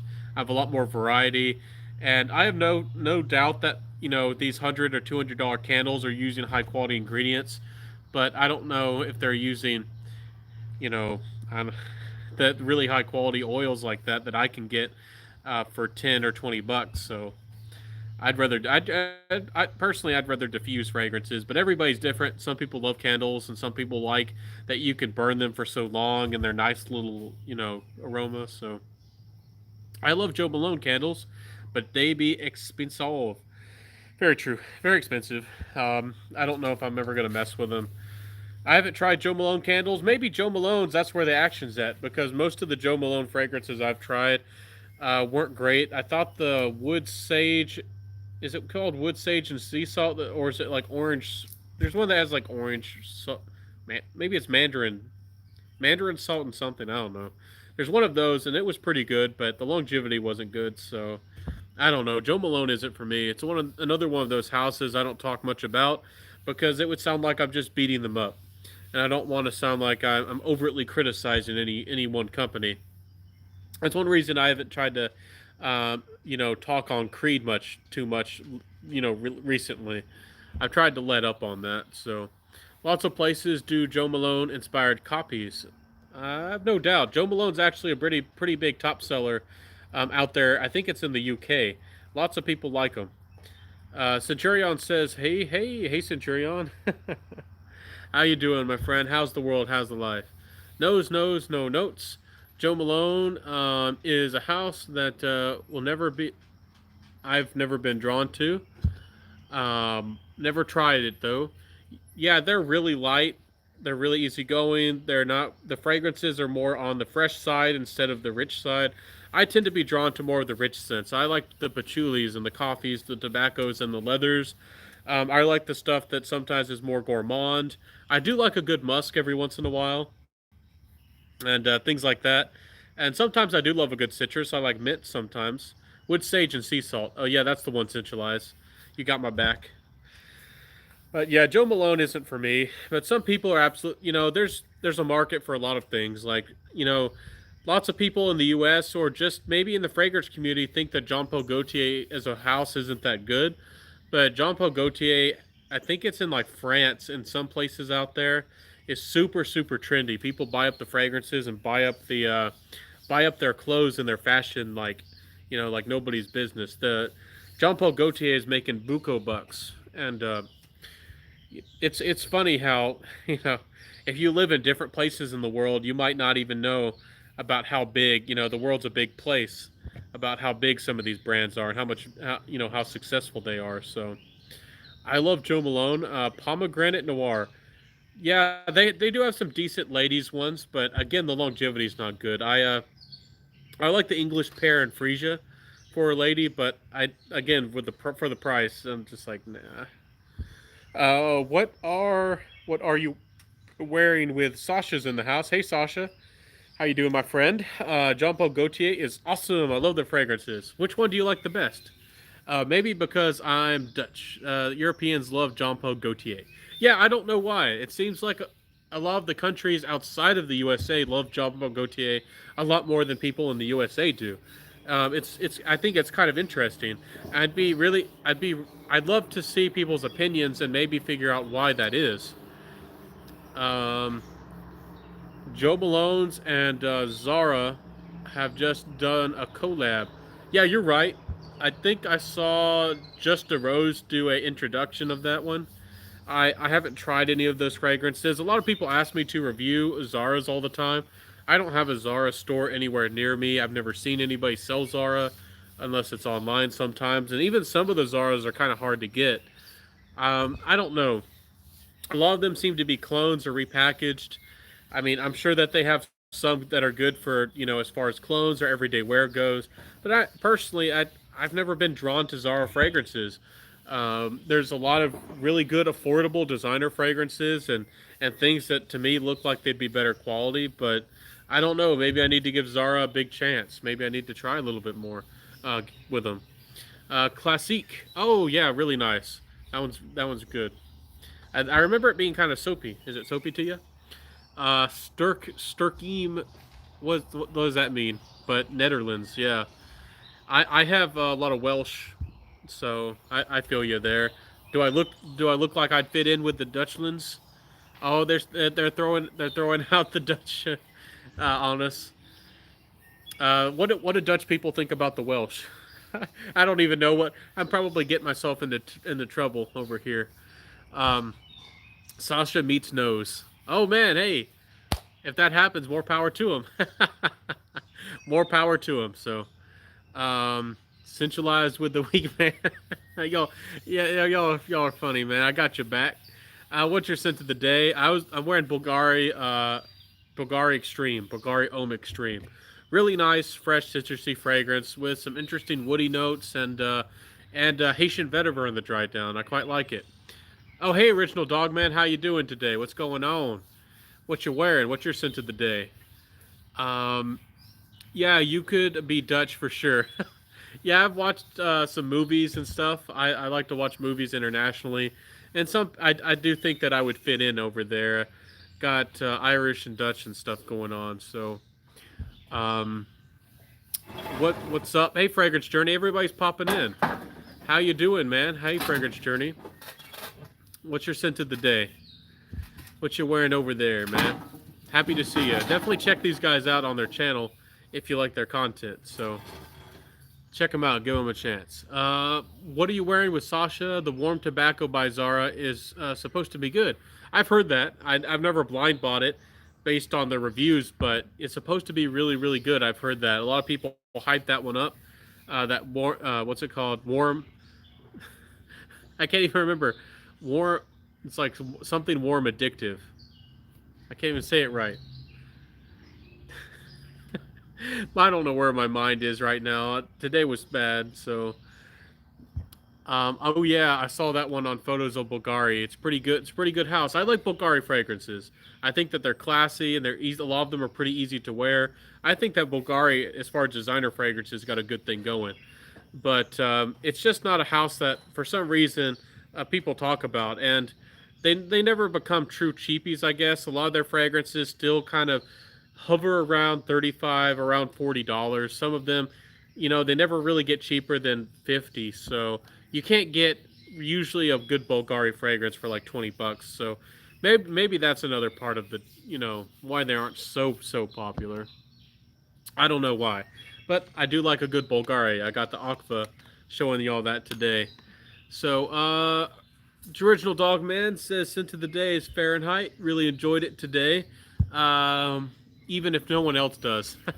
Yeah, we're all staying indoors. At least a lot of us are, and yeah, we're wearing fragrances for ourselves, and that's a really funny thing. You can wear fragrances when you want to, and this gives us some time to really realize which fragrances we really like. Like you don't have to worry about what other people like probably as much right now. It's like, what do you tend to wear? Look at your collection, and maybe you need to weed out some of your collection, or maybe you can try to figure out your own style. And maybe if you buy something in the future, you might know a little bit more about what you like. So Sub to Sasha and Dogman. Yep. Yeah, give them a chance. Check them out. I definitely need to do my big shout out video. I know I need to. There's so many people. Um, I hope that y'all like those. I think I've done 5 of them so far. They get some people seem to like them a little bit, but I'm wearing red tobacco. Not sure if I like it. Red tobacco seems to get a lot of popular talk, and people seem to really like it. I thought it was well composed, but I felt like it was almost like a red cherry syrup kind of fragrance that didn't kind of lost the cherry aspect just for the most part. Like the cherry was very faded, and then I felt like it was mostly just like that tobacco left. So I think it's a really good fragrance, and I think I did a review. I don't know if people were paying attention, but it's a good fragrance and it's really unisex. And honestly, I would love to smell that on a lady. I think it smells like a femme fatale fragrance. But a lot of guys love that red tobacco. A lot of people love it and they rock it. So power to them. But there is does seem to be a lot of people with a lot of a cult following of that red tobacco by Mansara. I don't know why, but they really like it. I am a tobacco kind of guy. I do like tobacco scents, but I don't know why. But that one's not for me. But again, I respect it. Wear what you want. So, thank you, Nose. Close enough with Zara, lol. Rich, warm, and addictive. That's the one. I couldn't remember for some darn reason. It's supposed to have like what? Like be sweet and rich, and have like honey. I think it was, and some it had some coconut. I think some people said to it as well. IK what bought being drawn to certain houses. At I I'm sorry, I'm really bad with abbreviations. When I texted, even during the craze of everybody communicating just with abbreviations and emojis and stuff, I I like to use certain words, more complex words and things that have meaning and I'm not trying to bash you. I'm just saying that I don't know what that means. That's on me. I don't even know what that means.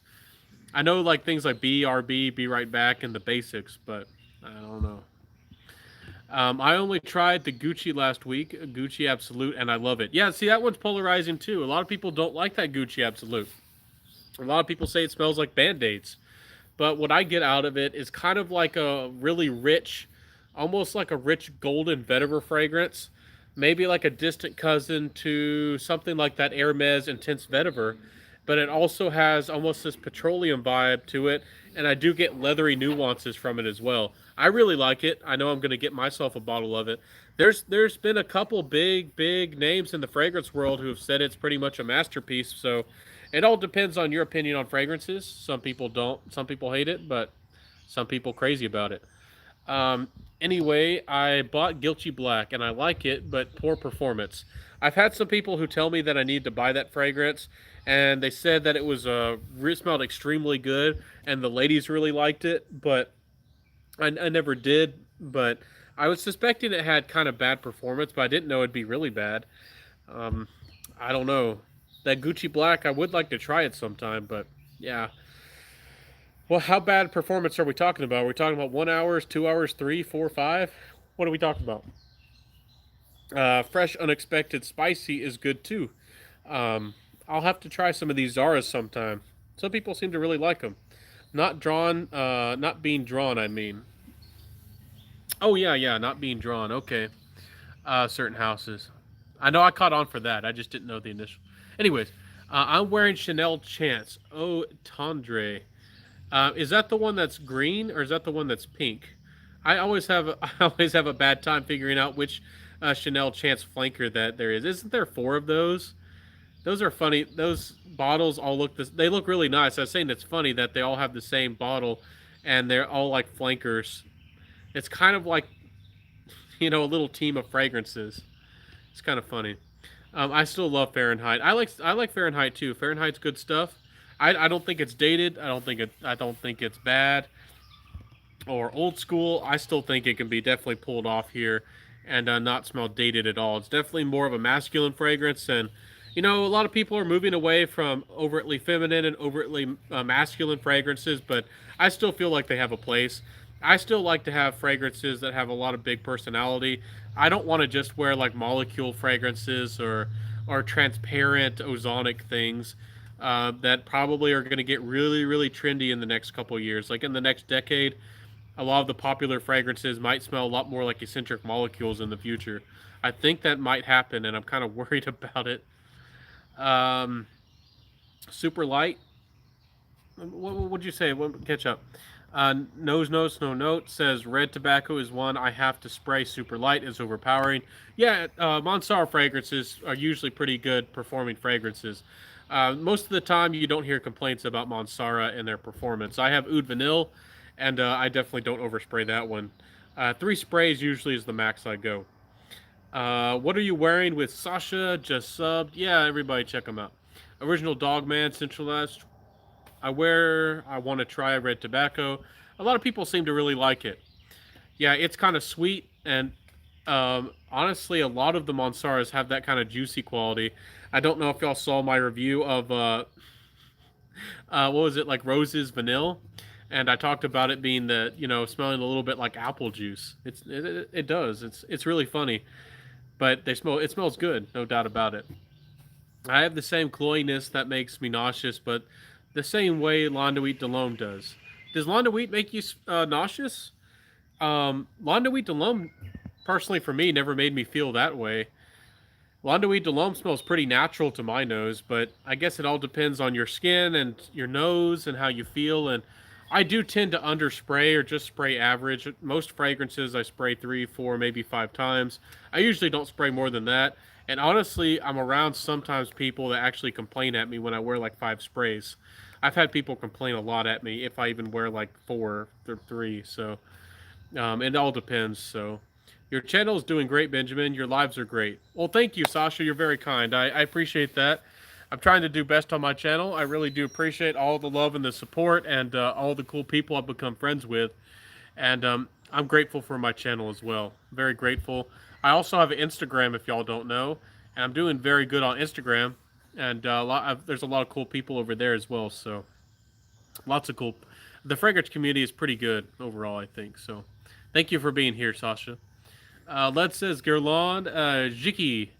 I don't remember trying Jiki. I've tried Shalimar, but I don't remember if I've tried Jiki. I know that's a classic. I know some people really want to dive into it because it's a classic and it has a lot of history behind it. I don't remember if I've tried it or not. If I have, it's because it didn't stick in my mind. I probably need to revisit it if I have. So I can't give you much of an opinion right now, but I don't know. Oak moss comes to mind, but it might not even have oak moss. But the Centurion says, "Thank you. We'll sub." Disclaimer for Ben: my channel is full of the drama.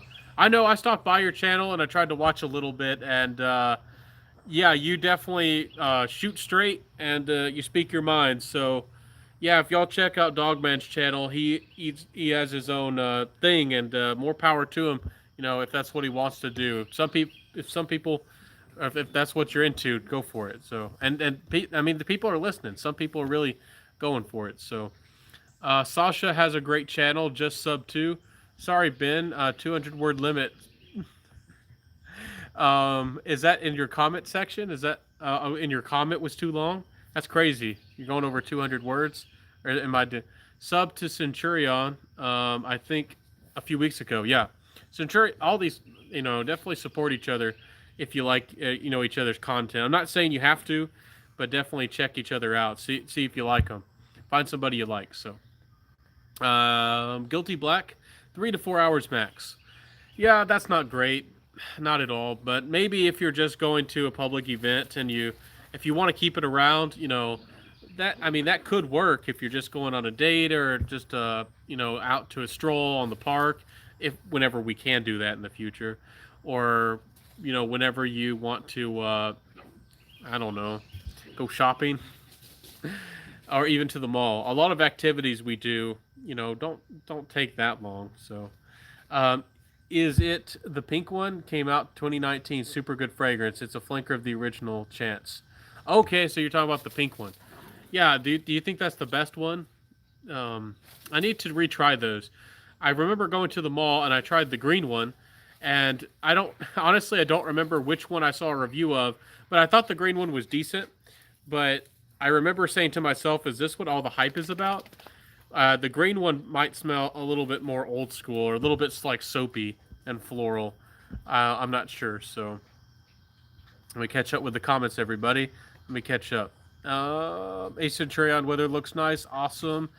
Angoria pour le homme for me tonight. Fantastic. Thank you for sharing. Everybody's subbing. Everybody's checking out. Still, have you tried the new La Aventure Intense? No, I haven't. I try to keep. Sorry, guys. Whew. Sorry about that.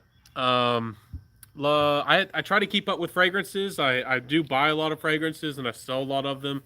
I wish I had the kind of money for you guys that I could buy all the new releases, and I wish I had that kind of money to keep up on every single new fragrance that comes out.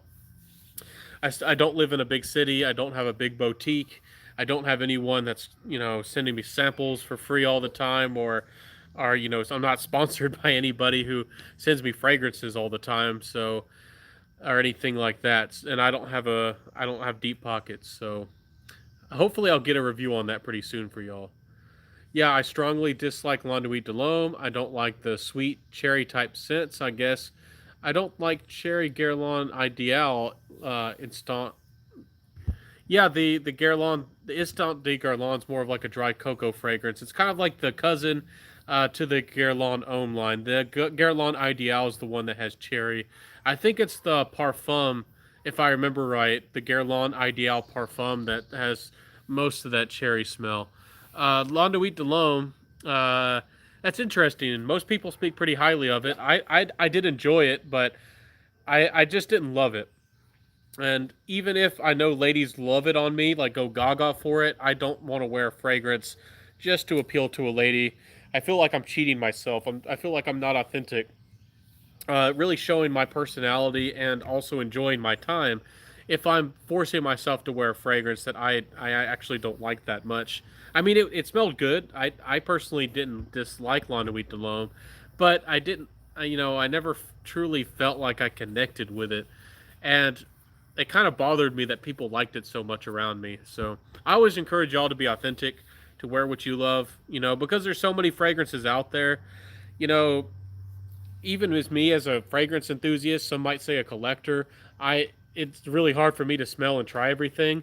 Y'all are on a budget. Y'all want to save your time and save your money. That's why I try to introduce things to y'all and help y'all find things that you might connect to, because I mean you might be happy buying an average fragrance that somebody recommends to you at the mall at the fragrance counter, but there's a lot more. There's something that you might really like, and that's what I'm passionate about. What I'm wearing and helping you find. So I love the fragrance community. So many wonderful people. Yeah, there's a lot of good. There's a lot of really cool people out there. A lot of people who really are supportive and friendly. Just reach out to them. Try to spark a conversation. Not everybody responds, and not everybody is the nicest. Some people have a different culture and different personality. Some people like to have verbal banter, and some people like to fight. Just like gaming culture, like a lot of people put down on gaming culture. I'm just making a comparison real quick, and they say that gamers are toxic and all kinds of other nonsense, but they just don't understand the culture there. It's like a little bit of masculinity mixed with like you're anonymous with somebody else anonymously and you're on a chat. So, they'll just throw expletives at each other just for fun.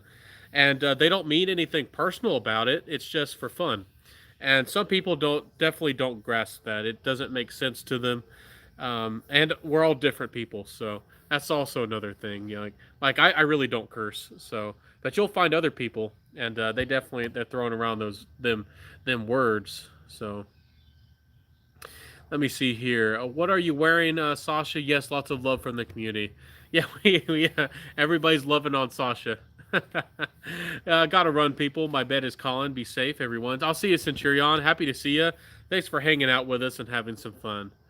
Good night, Scott. Don't worry. Don't get me wrong. I really like Guilty Black. I just want Uber performance. Oh, well. I'll just have to respray. Yeah, bring a travel decant with you. Or you could buy some lotion, maybe. Maybe you could even buy like oils, like for layering, like I recommend. with that one, you might be able to play off with some darker notes. You might be able to pull off a patchouli or maybe something like a dark rum or something boozy, and that might be really nice with that one, Gucci Blacks. So let me see here. No note says has a great channel if you like darker scents. Therapeutic fragrance. Yeah, for sure. There's a lot of guys in the fragrance community, and there's a lot of people that just aren't talked about that often. I guess they're just not groupies. Exotic Scents is a really cool guy from India. He talks about ouds and incense, and he's, I guess, out of the mainstream. I don't know if he had some differences. I don't know the whole story, but I think he might have had a fight with like some Arabian oud company or something, and he kind of distanced himself a lot from the community. I wish he'd come back. He's a really cool guy, and I don't know if him and Joy Amin are friends, but I don't see why they wouldn't be friends. Exotic Sense is really cool, and there's just so many cool people that out there. So you got to check him out. He's pretty big. I was just making that as an example, is that he's a pretty big reviewer, and not a lot of people know about him, and I think that's kind of crazy. Some people might not even know some of the original guys, like Al from Street Sense. There's a lot of people coming into the community and maybe don't know where the fragrance community came from. And a lot of the original people, like Katie Puckrick, still has her videos up. If y'all want to check those out, you know, Dan over there doing his thing, y'all probably know him, and he was a really cool guy. We'll miss him, but there's a bunch of really cool guys. The Fragrance Bros is one of the longtime people's always been around. Robes 08, if y'all don't know Robes 08, I mean, hey. Oh, and Cannoli. How could I forget the Cannoli Man, the Cannoli Joey Man, definitely in the house. I don't know if he jumps on my streams, but he goes live all the time. The Cannoli Man has been around for a very long time, kind of like from the beginning. He's one of the OGs, but he's definitely got a different kind of personality as well. But he's fun. I watch him sometimes. I don't know if he's everybody's taste, everybody's cup of coffee, but pretty cool guy. Let me see here. Let me catch up with the comments again. Y'all are chatting pretty good. Let me catch up. Let me see. What time is it there? Maybe you need sleepy time or coffee. Wayne. Well, I probably should go to sleep. I probably look tired. Today's been very rough. It's not been easy. It's not too late, but it is getting kind of dark. You can probably tell that the sunlight is going down downtown. But I've heard some people that coffee relaxes them, and I think that's funny. But for me, I'm sensitive to coffee. I don't drink caffeine stuff too often. I'm not against it, but I just for me, I always use that kind of stuff. Like I buy energy drinks or I buy Monsters when I'm on the road. When I make like driving across the nation, I kind of like it that way because your body can get used to stuff. I remember the first time I had like it wasn't even a Monster. It wasn't even a like a caffeine focused drink. It was just like a soda that had just a little bit of caffeine. I think it might. I don't remember what it was, like a vitamin water or something. And I remember that it. I mean, it was like adrenaline. It affected me big time because, like, I don't like to mess with stuff that's not natural. Like I avoid painkillers, and you came here for fragrance talk, but definitely with what's going on in the world, be careful if you're taking painkillers willy nilly. That lowers your immune system, and I've always felt like a lot of the things that are trusted, or a lot of the things that people recommend that are good, really aren't so good for you. So be careful. Benjamin, where do you live? Well, I try to keep that private. For the most part, I really don't want to put that out there. I know that y'all are probably good people. I know that y'all probably mean me the best, and y'all never do anything. But the internet and the world is a crazy, wild place, and and I'm definitely a strong guy. I'm pretty big. I'm not trying to be braggadocious, but I'm fairly tall as well, and I know how to handle, some pews. So nobody's probably ever going to mess with me, but the world is crazy, and I've seen enough, stuff on the internet, and I've sometimes get interested in watch. In the past, I don't do it anymore, but watching people open like mystery boxes and like weird stuff that they find on the internet, and I just like to be careful. Some people out there aren't so good people, so I don't want to give you my address. I always say that I'm in the South. I'm in the South of the USA. I'm a Southern brother. I don't really connect to the South that much, honestly, but I do like fried food. I do like Cajun and Creole. I do know how to cook very well. I love to fish and all that good stuff. So yeah, I don't have much of an accent though. A lot of people around here actually think I sound really funny, and a lot of people to me sound really funny because when I grew up, I wasn't really around a lot of the country people around here, and also I tended to watch TV or things like that where they didn't speak country. So when I was raised, I didn't really and I read lots of books as well. So I really don't speak much country, but some people say I do. Whenever I don't know, get emotional or angry or something, they say my accent comes out. So, and I can sometimes turn an accent on if I need to in a conversation. So I don't know. Let me catch up. Right now is green Irish tweed season. You're very right. Spring, beautiful spring. Y'all seem to like my backyard a lot, so yeah, definitely spring season. Wear some good, crisp, clean, fresh fragrances. Maybe something soapy. You are kind. Nose says you're too kind. You're doing awesome things as well. Thank you. I appreciate that. I'm trying to. I hope that y'all like my content. I hope that y'all appreciate it, and I always appreciate you. Y'all are good friends. It's a lot of fun, and it really matters that we can hang out and chat about fragrances. It means a lot to me. That's what I started my channel for. Again, sometimes I won't even get into it, but y'all know what goes on, and some people aren't happy that if maybe you get bigger and you get samples and those kinds of things. But you know that's what I'm here for, to share passion of fragrances and to have some fun with fragrances. And y'all are awesome too. So, Dog Man, can you catch me a sweet bass for dinner? I do like bass. It's probably one of my best eating fish. I don't like trout. I've caught a lot of trout as well, and I keep going back to bass and catfish, and some of the sea critters, some of the sea fish. Budget boys, hey man, hey Stefan, I feel you. I'm on a budget too. Um, Speaking about budgets, we don't need to talk about my topic. This is one of the best budget fragrances, and I was going to talk about how this fragrance makes me feel. This is a fragrance that makes me feel a little bit rebellious, a little bit of a bad boy. Kind of one of my leather jacket fragrances. This is Ferrari Umo. Almost nobody talked about it. It smells a little bit like Dior Fahrenheit, and I also think that they made the cap red, and it was intentional, but I'm not sure if that's just because of Ferrari or not. And it has that fake leather wrap. And it smells a little bit like Dior Fahrenheit, but it's a little bit more leathery, maybe a touch more sweet, and it also has this almost like dry grassiness to it. And I really like this fragrance. I don't know why it wasn't talked about. And this is one of the reasons I haven't bought Gucci Absolute, even though I really like it. If you like Gucci Absolute and you can find this still for a cheap price, there was a time where I actually saw this one time for $14 for a bottle. It was being liquidated. They were trying to get rid of this stuff. And then for a while, it was like 16. I don't know if you can find this cheap anymore. I think that this whole Ferrari, their new Essence line's been discontinued. Ferrari does that like every year. They have a whole new line and they discontinue theirs and they make another one. So it's like a whole big new exciting release. Like they get the press on it and everybody talks about it. But I like this stuff. I know it's not the maybe the highest quality thing in the world or the most interesting to some people, but I think it makes me feel kind of good. I like how it makes me feel.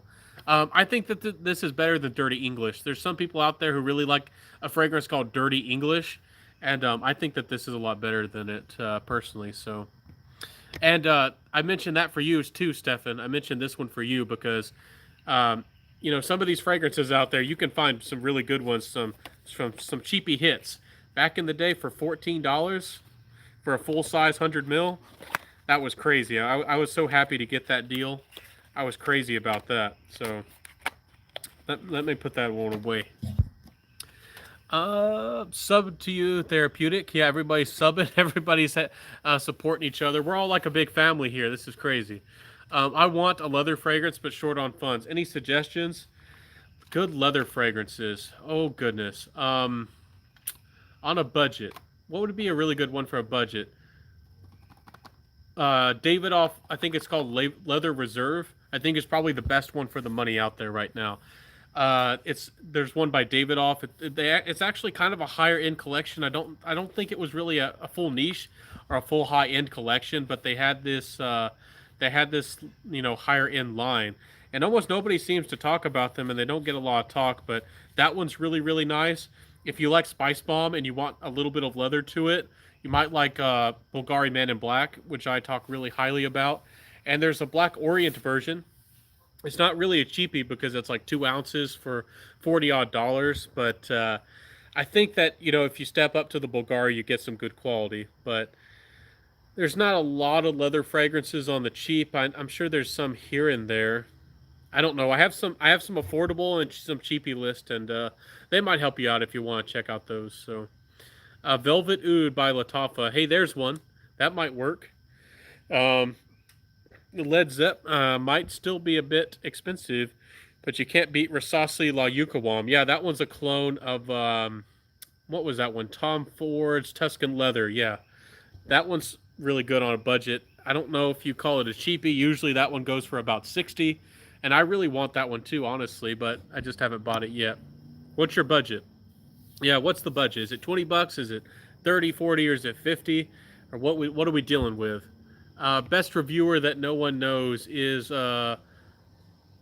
AC Smells Good. Is is that a lady? Is that who I'm thinking of? She has like frizzy hair. Didn't she recently get married? Is that who I'm thinking of? Yeah, there's a number of people out there who are doing a pretty good job.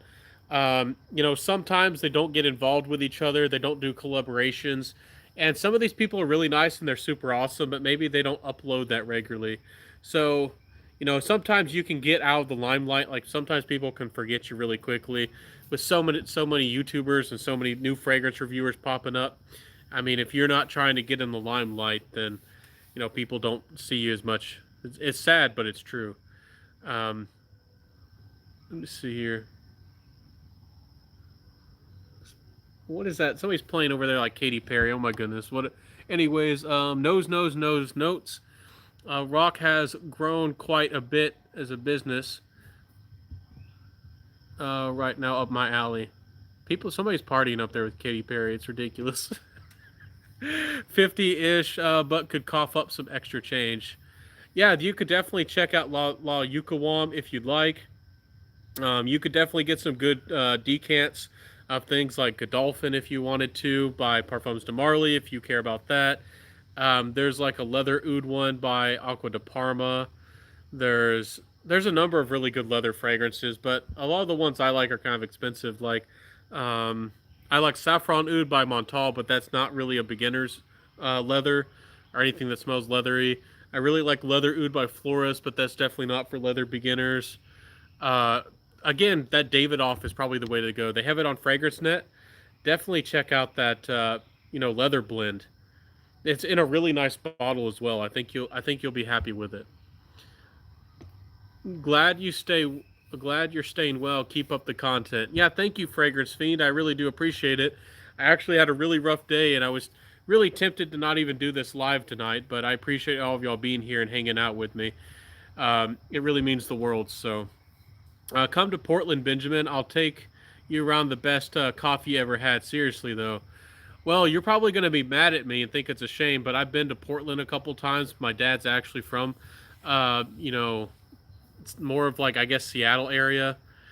He knows a lot about like Beaverton and Eugene and Oregon and all that stuff. We lived in Silverton for a little bit of a year, but my mom was not going to have it. She likes sunshine and wasn't going to take it over there with rainy, rainy, drizzly Portland. I think that's like the berry capital of the world. It's amazing how many berries y'all have, and y'all have that beautiful volcanic soil, and really cool people. I also think it's really cool that a lot of people in Oregon also marry interracially, or I don't even know the right term. Please forgive me if I'm not saying it right. I saw a lot of couples, uh, you know, you know, everybody, people. It didn't really matter who you were, and everybody seemed to like each other, and that was pretty cool. So Hopefully that music's not coming through, because if that's coming through on my video, YouTube, please please don't crucify me. I'm not blasting Katy Perry or Hannah Montana, whoever that is, on my channel. That hopefully they don't pick up on any of this nonsense. I have to run. Had fun watching. Thank you. Have a fabulous night. Well, Sasha, I wish you the very best as well. Have a great one. Be safe, be well, and I'll see you next time, Sasha. We're grateful that you stopped by, and we're happy that you got some attention. So, wish you the best. Are you stronger than Eddie Hall? I'm terrible. There is so much media stuff. There is so much popular culture stuff that I don't know. I often don't pay attention to a lot of it. I've had people actually get very angry at me because I usually don't watch many popular movies, and I usually don't like many popular movies. I've had people like try to sit me down and like, you have to watch this, and I watch it and they're like, what did you think? It was amazing, right? And I'm like, no, it's boring. And then I find things like Edge of Tomorrow, 47 Ronin, 10,000 BC, and some of these movies, and I've talked to some people and they absolutely hate 10,000 BC, and I'm like, 10,000 BC was one of the best movies they made in a long time, and 47 Ronin, almost nobody talks about it, and the main actor is Keanu Reeves, and I'm like, it was a great story, it was impactful, it had a great message and a moral to it. I mean, like, what do you want? What do you want, people? We need a fragrance reviewer boxing match. Me versus Georgia Gent. Oh, goodness. Let me get this light back on here. I'm sorry about this, guys. There we go. There we go. I'm sorry about that, guys. I don't know, man. You gotta talk to him about that. For some people, throwing around comments like that could get people fiery, but I'm sure he'd take it well. I don't know. He seems like he works out. I don't know. Georgia Gent looks like he's a pretty strong guy, so I don't know about that, man. I don't know. I'm not trying to. And earlier I wasn't trying to be braggadocious or macho or anything. I was just saying that as far as anybody trying to bother me, I don't think that they would. I don't know if y'all see my hand. I don't have a huge hand, but it's fair. It's a fair size.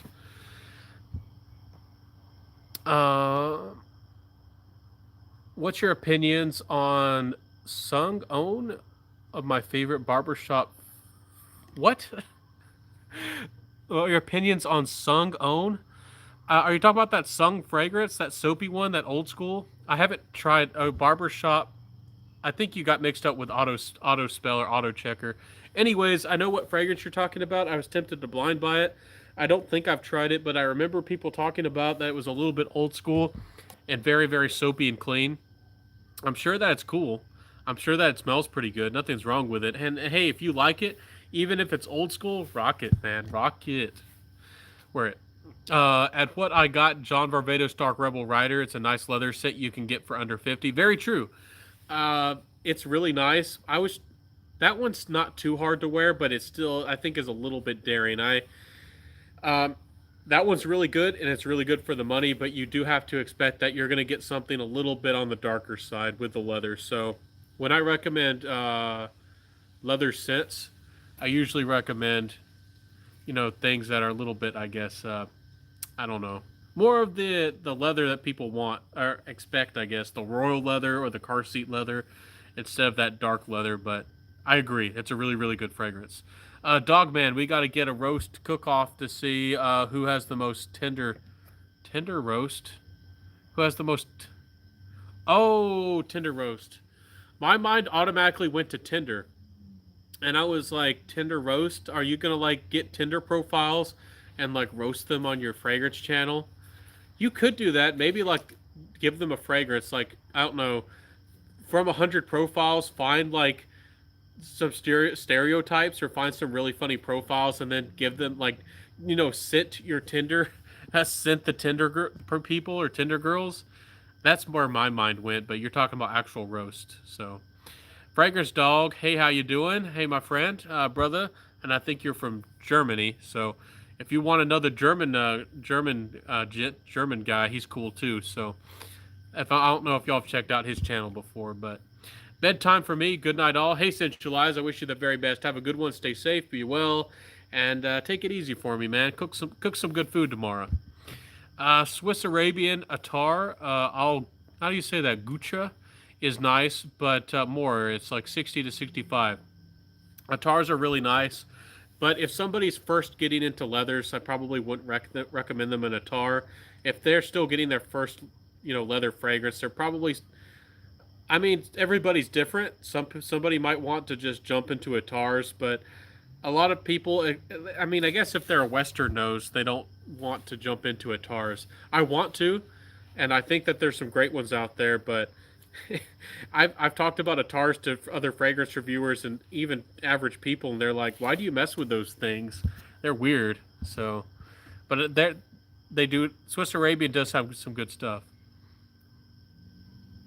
Sorry, weird noises. Anyways, maybe CH Man Privé.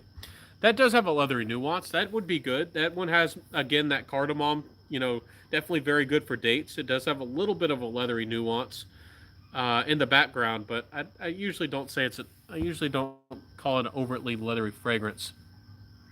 What's your scent of the day? I wore Bulgari's Ohm Extreme, or Bulgari Man Extreme.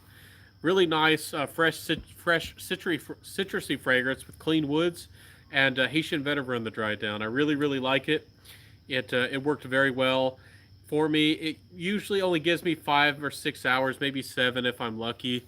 It's not the longest projecting or performing fragrance, but it's a good one. For $35 for a full-size bottle, it's not bad juice at all. Let me see here. I tried Leather Oud by Al Haramain. It's very cheap and smells great. I bet that's a good one, though. I haven't tried that one from Al Haramain. Al Haramain's stuff is pretty good, for sure. Pretty affordable, pretty good stuff. I spoke pretty highly about Law of Insure, and I kind of gave a fairly good review of the Law of Insure Blanche, which is their interpretation of Silver Mountain Water. So, yeah. How you say this? Elsa, 1776 for the best, cheapest leather fragrance. Ooh, does it have something to do with America? 1776? Independence, man? What's going on? I haven't seen that fragrance. Oh, it got disconnected. I said independence. Is that a bad thing? This was recommended to me by an old timer. No, I bet it's good, but I wonder if it's an aftershave or something like that. That sounds interesting, though. No AC, smells good. In UK, Indian accent, I believe. Older gentleman, very classy. Oh, I know who you're talking about now. He's the guy that says, "Hey, fellas." I know who you're talking about now. He is super awesome. He's doing pretty good. He doesn't do any fancy edits. He doesn't really throw any music into his channel or anything.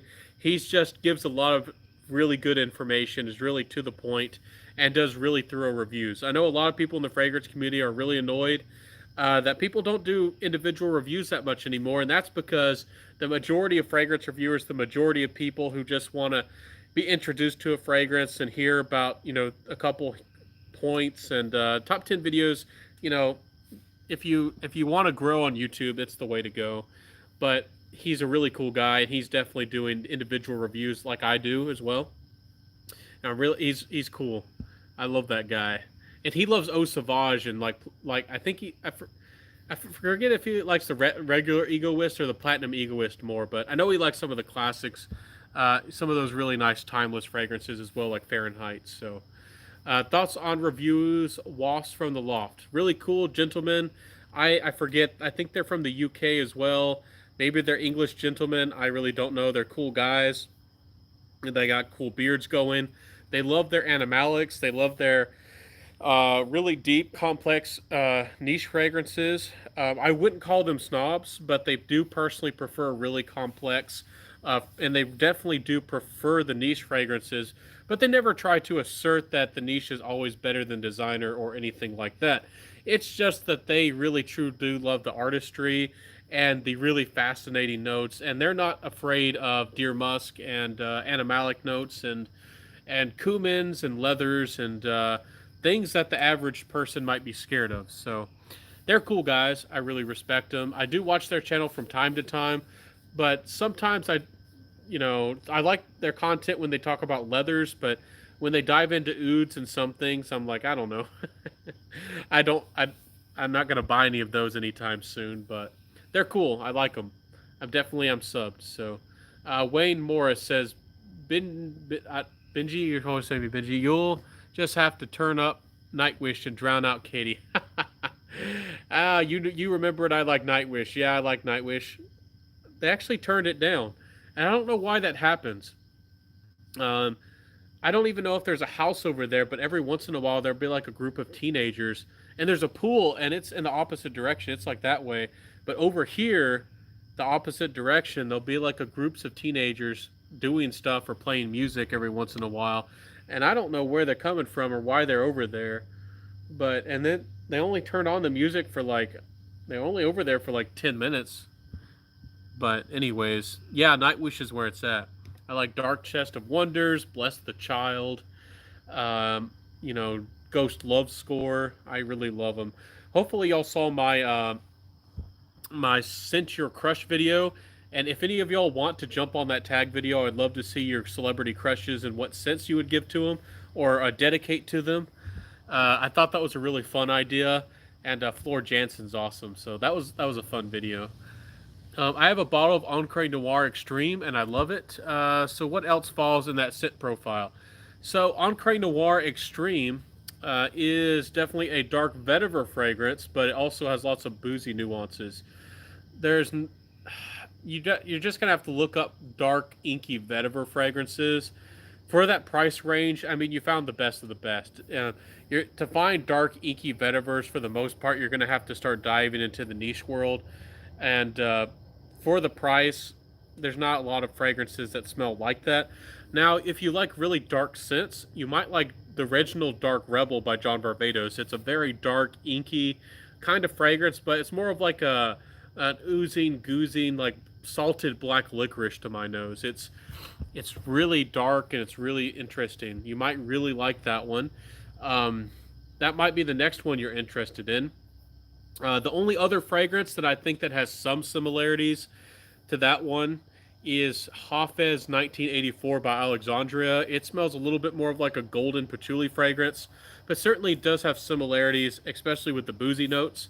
If you really like that fragrance and you want something that's maybe not as dark and maybe something that's a little bit more boozy and a little bit more like rich, like woody, kind of like, you might really like that Hafez 1984. And I'm not saying that just because it's Alexandria or something. It's a lot. That's a really good fragrance. It's definitely more masculine or more old school, and not a lot of people talk about that Hafez 1984, and it is really good juice. So,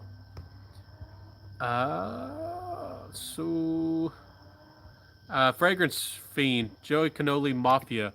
Yeah, we're all in the Cannoli gang. I guess we watched his live, and now we're in the Italian Mafia, huh? I'm just joking around. I'm terrible. AC's here. Oh, he is? Where is he? Goku Black. Goku Black. Whoa. Have you tried the oil version of Club de Nuit Intense? No, but I actually do really want to.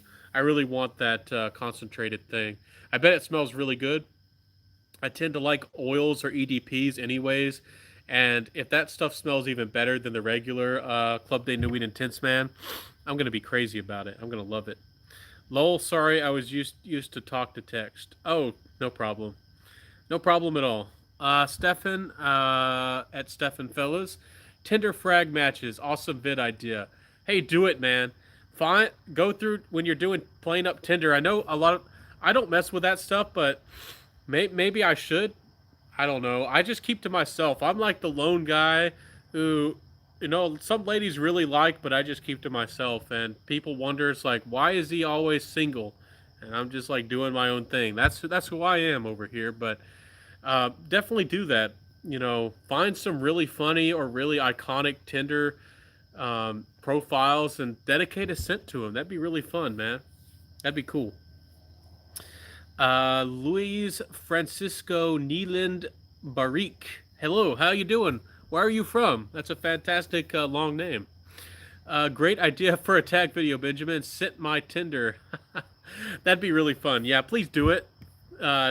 it doesn't have to be somebody you actually went on a date with. Maybe you know 10 fragrance matches and what scents you would dedicate to them. I'm trying to remember what his name was. He's a younger guy. He kind of has curly hair. I think he's from Germany as well, or he kind of sounds like he is. What's his name? Anyways, I've shouted him out before. He did a video about Tinder regarding like being scented up and getting prepared for like Tinder dates after all this goes over.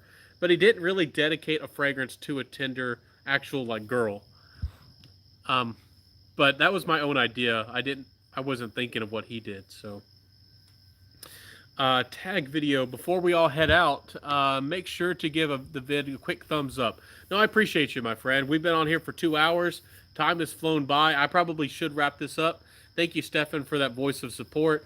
When you watch my content, everybody, not only does it show that you like my content, but it also does help me out as a channel that you actually like and you actually comment. So I really do appreciate it whenever you get involved, because it just helps more people find the channel and it grows our Scented Our Fragrance family. So thank y'all for all the love. And Guerlain Les Hommes Ideal El Intense. Yeah, I've tried a few of those Guerlain Ideals, but I don't remember if I've tried that one exactly. I've tried a few of them.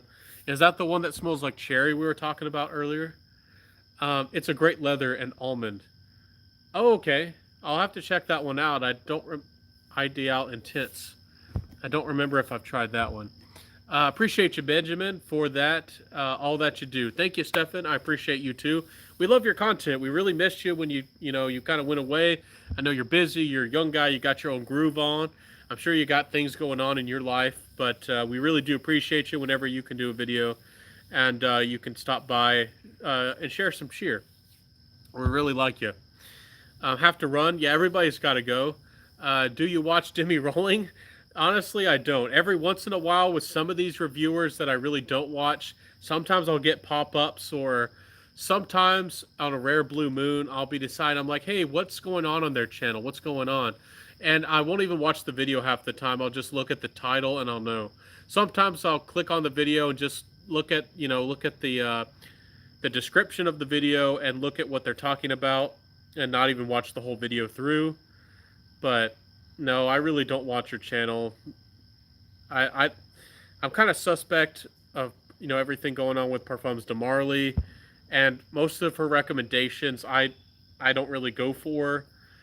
She goes for like encouraging like richer, more complex like date fragrances. She mostly talks about men's fragrances, and I wish that she would actually review women's fragrances because she's a lady. I'm like, what does she wear? What does she really like? She doesn't really focus on that kind of content.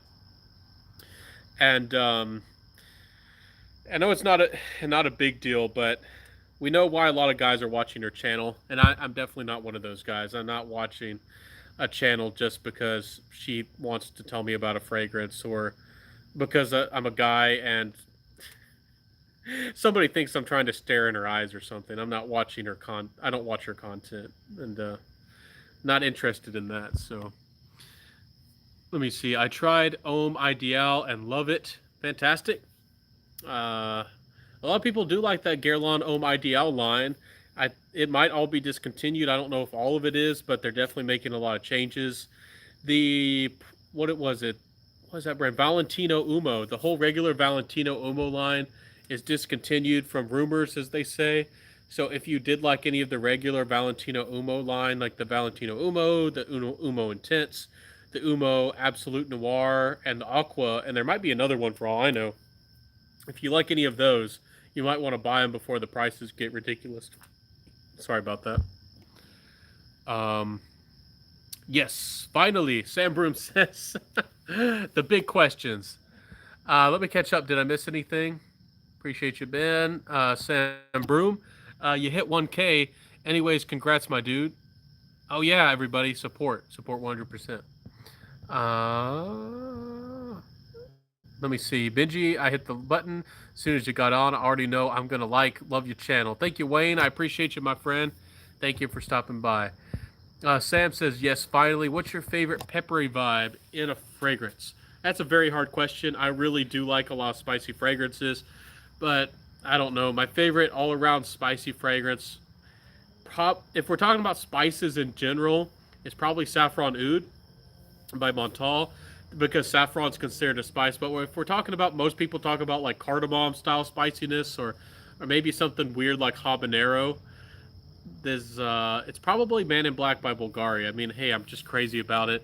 But I think there's one actually called Habanero by Rania. If you actually want to smell like a habanero, there's actually a fragrance that's called that. But nah, I like fragrances that have cardamom spice. I used to talk pretty highly about F Black by Ferragamo, which I still think is a great cheapie. But I've kind of gotten away from cardamom a lot. Maybe I'll find a niche one that I really like in the future. I'm sure I will, but I don't know. Though if you're just talking purely about spice as well, I do have Men of Blame by Carlin, I believe it is. Is it Carvin or Carlin? I always get mixed up. But Men of Blame is a really fascinating cumin heavy fragrance. I love spicy fragrances. Please watch Demi's and Dance video if you want a good laugh. I have seen it. I actually didn't watch it on my own accord. Somebody told me I needed to see it. Told me I needed to watch it. So I ended up being like, what the heck? What is this about?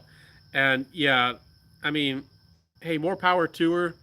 But if you're a fragrance reviewer, and like, I don't know. Everybody's got different opinions on things.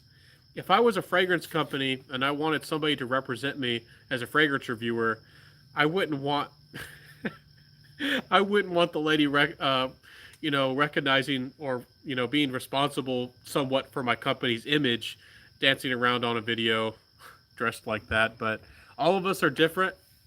I'm not trying to shame her or anything. I don't even want to get into that topic because it's tough water. I had some people comment indirectly in the fragrance community, and they were kind of unhappy that I said I thought that I thought I complimented Just a Rose, and I said she was lovely. And I think I even said that she was attractive or something. Everybody's really sensitive, and some people you can't say anything or you offend people. So I don't want to say anything else. Y'all are gonna get me in trouble again. But Wayne Morris says you're a real one. Yeah. Okay, Ben, I appreciate you, but I have to go. Yeah, everybody seems like they gotta go soon. Sup, dude? Being attractive helps a lot.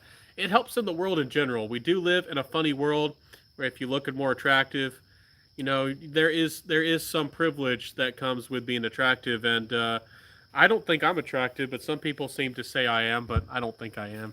Maybe I got my own, like, I don't know, rugged smolder look. Is that what's called these days? I don't even know what it's called. But I do know that I could definitely get a lot stronger, and I definitely know that I could probably lose some weight, but I don't know. It is a funny world we live in. Beauty is a big part of the deal. Ever tried Riviera Nights? Riviera Nights. I've tried Riviera if you're thinking about English laundry, but who makes Riviera Nights? I don't remember trying that one. Thoughts on Rogue? Any faves? Dean, that's fascinating because just about every live, people ask me about my opinion on Bun Number 9. People ask me about my opinion on Dua, and people seem to always ask me about Rogue. Rogue Perfumery is an indie brand. I guess you'd call them indie, that came onto the scene. They're kind of rebellious. They're using more naturals. They're not using a lot of IFRA ingredients or playing by those rules. So they definitely, their fragrances can't be exported to a lot of places because they're using like real oak moss and certain real ingredients. And some things that, some people seem to think that some of these ingredients are outlawed completely. It's just that there's regulations from these companies, and they think that there's 1 out of 1,000 or 1 out of 10,000 people that will have a small skin irritation if you're above a certain concentration. So that's why they keep like regulating, like diminishing what you can have, or outright like banning certain aroma chemicals. So that's why everything keeps changing all the time. And Rogue Perfumery, I like that they're being rebellious and using naturals. Like their oak moss fragrance is really popular. My favorite from theirs is Devish, or how you say it, like Devosh. Sometimes I want to say Devonish, but it's really called like Devosh or something like that. It's I don't remember the notes, but I have tried it and it's really really good. There's one called like Illumise or like Illumos or something like that, and it was pretty good. If you like more soft, maybe more powdery fragrances, well, we just had a tree or limb fall over there. Hope did y'all hear that? I got some trees nearby, and we do have some old trees that are dead. We have one right there where half of the tree needs to fall down, and I keep telling my dad that we need to fix that. But that was a pretty big deal over there. That kind of crazy. Hard to understand. Maybe the Valentinos weren't selling well. No, I don't think the Valentinos were marketed very well. I mean, think about it. Have you ever seen one of those fragrances? Uh, you know, a big part of selling fragrances is not only does it need to smell good, it needs to be put in the right places and all those kinds of things. Like Antidote by Victor and Rolf is a great barbershop style fragrance, like a very futuristic, modern fougere kind of fragrance. And Antidote by Victor and Rolf got discontinued, and I've never heard. I've talked to people and I've asked them like, where was this sold? Where could you buy it? And I've never met anybody who knew where they could actually buy it at their local mall or a boutique store or anywhere. So I don't think Valentino Umos were in very many stores. Maybe there were in like one Barney's or one Neiman Marcus in New York or something. I just don't know where they were selling the stuff. And I think that they're good fragrances. They actually smell pretty high quality, but light, fresh blue fragrances, citrusy fragrances sell really well. I think that they were a little bit too dark. Maybe they could have, upped the quality even more and made their fragrances a little bit more unique, and maybe attempted to make those fragrances into a niche line. But as actual designer fragrance line to the masses, to the average person on the street, I don't know if that I don't think that Valentino line did very well. Trying to sell to the everyday person. So, um, Umo Noir Absolute reminds me of not a clone of Maison Lancome, Santal Cardamom, and Ali Saab number 8 Santal. Oh, I'll have to try those out. I don't think I've tried them. Dean says I ordered the Rogue Perfumery sample set, so looking forward to trying them. Yeah, a lot of people are speaking pretty highly of them. I think that they're pretty good overall. They do use naturals. Honestly, they are being rebellious with using real notes like oak moss. I kind of wish that they'd be even higher concentrations, but they're still doing a good thing. They still are. Well, I think they'll give you pretty good performance, but I wish maybe that they had even better. They do are naturals though, or more naturals, so you have to keep that in mind with the performance. Do you lift weights? Sometimes, but not really. I'm not really dedicated to it. I really should do it. Really get dedicated into it. I do have arms where it does showcase muscles really well, and when I used to have a lot more muscle, ladies liked it a lot more. So I do have arms that can showcase muscle really well. So, what's your favorite niche house? Probably Nichonnet overall, but I think a lot of good house, a lot of I really pick and choose houses are my favorite fragrances like I do music. I don't dedicate myself to a house. I've never been a fanboy of any one house. If I'm a fanboy of any band, music wise, it's Nightwish. And if I'm a fanboy of any niche house, it's probably Amouage. But I'm not gonna buy every Amouage. I think Reflection Man is darn good, but I'm not gonna buy Reflection Man. I don't want Dia Man. Silver really isn't my thing. It's okay. Uh, I did not like what was that one called? The Rose one. Some people actually really like it. I can't even remember it right now. Anyway, Journeyman's pretty good. Jubilation is the one I really love, and Myths Man. And I probably will like Betrayal Man, one of the newer ones, a lot. But it's not even coming to me. There's one that has Rose. It's kind of metro. I don't like it. Have you tried Tom Ford Anthracite? I have. The rumors are true. The gossip on the streets true. It does smell like cement. It's like a weird dark cement. It smells pretty gothic. It's a love or hate fragrance. Some people absolutely are crazy about it, and some people really dislike it. Everybody's different. I I don't know if I'll ever buy that fragrance. I don't know if I ever will, but it's not bad. It's not bad. It's just really different. Ferrari Vetiver Essence thoughts. I honestly don't remember much about that fragrance. It's been a while. If I tried it at all, I don't remember. A lot of these Ferrari essences are drying up. They're getting hard to get. I wouldn't pay more than $30 for any of these essences. If they're more than 30 bucks, I wouldn't pay for them. The Ferrari Silver, the silver one, actually dried up really quick. I don't know if it was like limited or they just didn't make very many of them. But I bought mine, and then for some reason, some people really wanted it, and I was able to sell mine for almost double on eBay. So some of these essences are getting hard to get. Like at one point, you could get this for 14 bucks, and I got crazy. I got it for definitely less than 20, and I don't know if you can find a deal like that on this anymore. There's still good cheapies out there, though, my friend. There's still some really good stuff. So some people are liking those Bentleys, but they're usually about $30 or $35.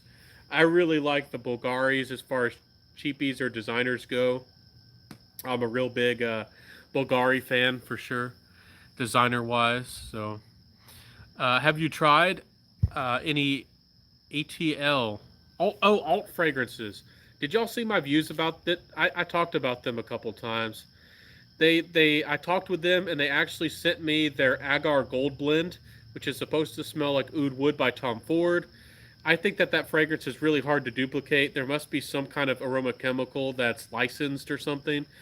Every clone or anything I've smelled that's supposed to smell like Oud Wood by Tom Ford, nothing really comes close or nothing really does justice. So I did my review on that fragrance, and I also thought the performance was 5, maybe 6 hours. And the whole point of getting a clone, in my opinion, is to get something that smells good enough, fairly similar. A lot of the time, maybe changes things up and also gives you better performance. So not only did it not have better performance, it may be slightly weaker on performance. It definitely didn't project as well or have as much sillage as Oud Wood. Oud Wood actually has pretty good sillage. It doesn't project that well. And I just didn't like the quality of it. I didn't think it smelled like high quality, and I put my review out there. They also sent me a decant of, what was that called? It was like Britannica or something like something Ica, and it's a tobacco heavy scent. I think it was supposed to be like Tom Ford's Tobacco Vanille, and it didn't smell. It smelled slightly similar to Tobacco Vanille, but it was super clove heavy, and it was super long lasting. It was like a beast. It was beast mode for sure. And I actually am really sensitive to clove, and I really dislike clove. So I really didn't put my opinion on there out of it because they already decided to send me a little bit of something, and I didn't want to bash a second one of their fragrances. So that's where we're at. They were going to send me a bunch of samples. If I kissed up to them, they possibly would have had me on their team, and I possibly could be on a commercial or something. But I'm not going to be two-faced, and I'm not going to lie to y'all. I didn't think they were great. Some people seem to really like them. There are a few fragrance reviewers really like their Virgin Island water and a few of their other fragrances, but I didn't think the quality was that great from the one I tried. But maybe I just got a bad blend, a bad batch, or I don't know. Yeah, I would definitely recommend if you're going for an odd brand like that, like indie, and they're not a clone house. I would definitely recommend you check out Kieran NYC. That and I definitely have said really good things about 10 a.m. Flirt, and I would definitely recommend Fleur. Fleur is a great company, and almost nobody talks about them. I really think that people need to put some spotlight on Fleur. They have really nice fragrances for the money. Another brand that's like 75 odd dollars, and they're eco responsible if that matters to you, and all these other initiatives and good things that they do. And their fragrances are good too, so a lot better than an alt fragrance in my opinion. So let me see here. Hey Benjamin, have to go as I gotta do some work. Okay, I'll see you, Blaine. Have a good one. Thanks for hanging out with me. Happy to see you, my friend. I'll see you next time. Happy to have you hang out with me. Nishane is definitely on the rise. Fan Your Flames sounds like the most interesting to me. I think it's great. It's definitely not the same, but I feel like there are some similarities to Enigma or Creation E. It has a lot more actual character to it. I thought, Enigma or Creation E smelled pretty good, but I didn't feel like it had a lot of character to it. And some people are gonna absolutely think I'm crazy. I don't feel like a lot of Roja fragrances have a lot of soul to them. Like they don't have like an energy behind the fragrance, like a vibrancy. They smell. I don't know. I I don't even know how to describe it. It's not that they smell synthetic or odd, but they don't smell like they have like a soul, like they're hollow or something. So I don't know. I tried to talk about really good about Fan Your Flames because there's a lot of hype behind Creation E or Enigma, and I think that Fan Your Flames it has much better performance. The quality smells better. It's more unique. It's a more real deal niche fragrance. If you want something that's a little bit more versatile and easier to wear, the Enigma E is definitely the better choice. But if you're getting into niche and you're willing to pay that kind of money, I mean, I think that you should be going for something a little bit more interesting. But that's my opinion on niche. Some people want mass appealing niche, and I'm definitely not. I still want to be wearable, but I definitely think that if I'm going for niche, the whole point of niche is to have something different, unique, and exquisite. So. I quite like Tom Ford Anthracite and Oud Wood. Yeah, some people love that Anthracite, and more power to you. Some people really don't like it, and it is kind of gothic. It's definitely mellow, maybe melodramatic, and smells like stone. But if you like it, hey man, that more power to you. Have some fun with it. Bulgari Man in Black. Could you? Uh, you mean?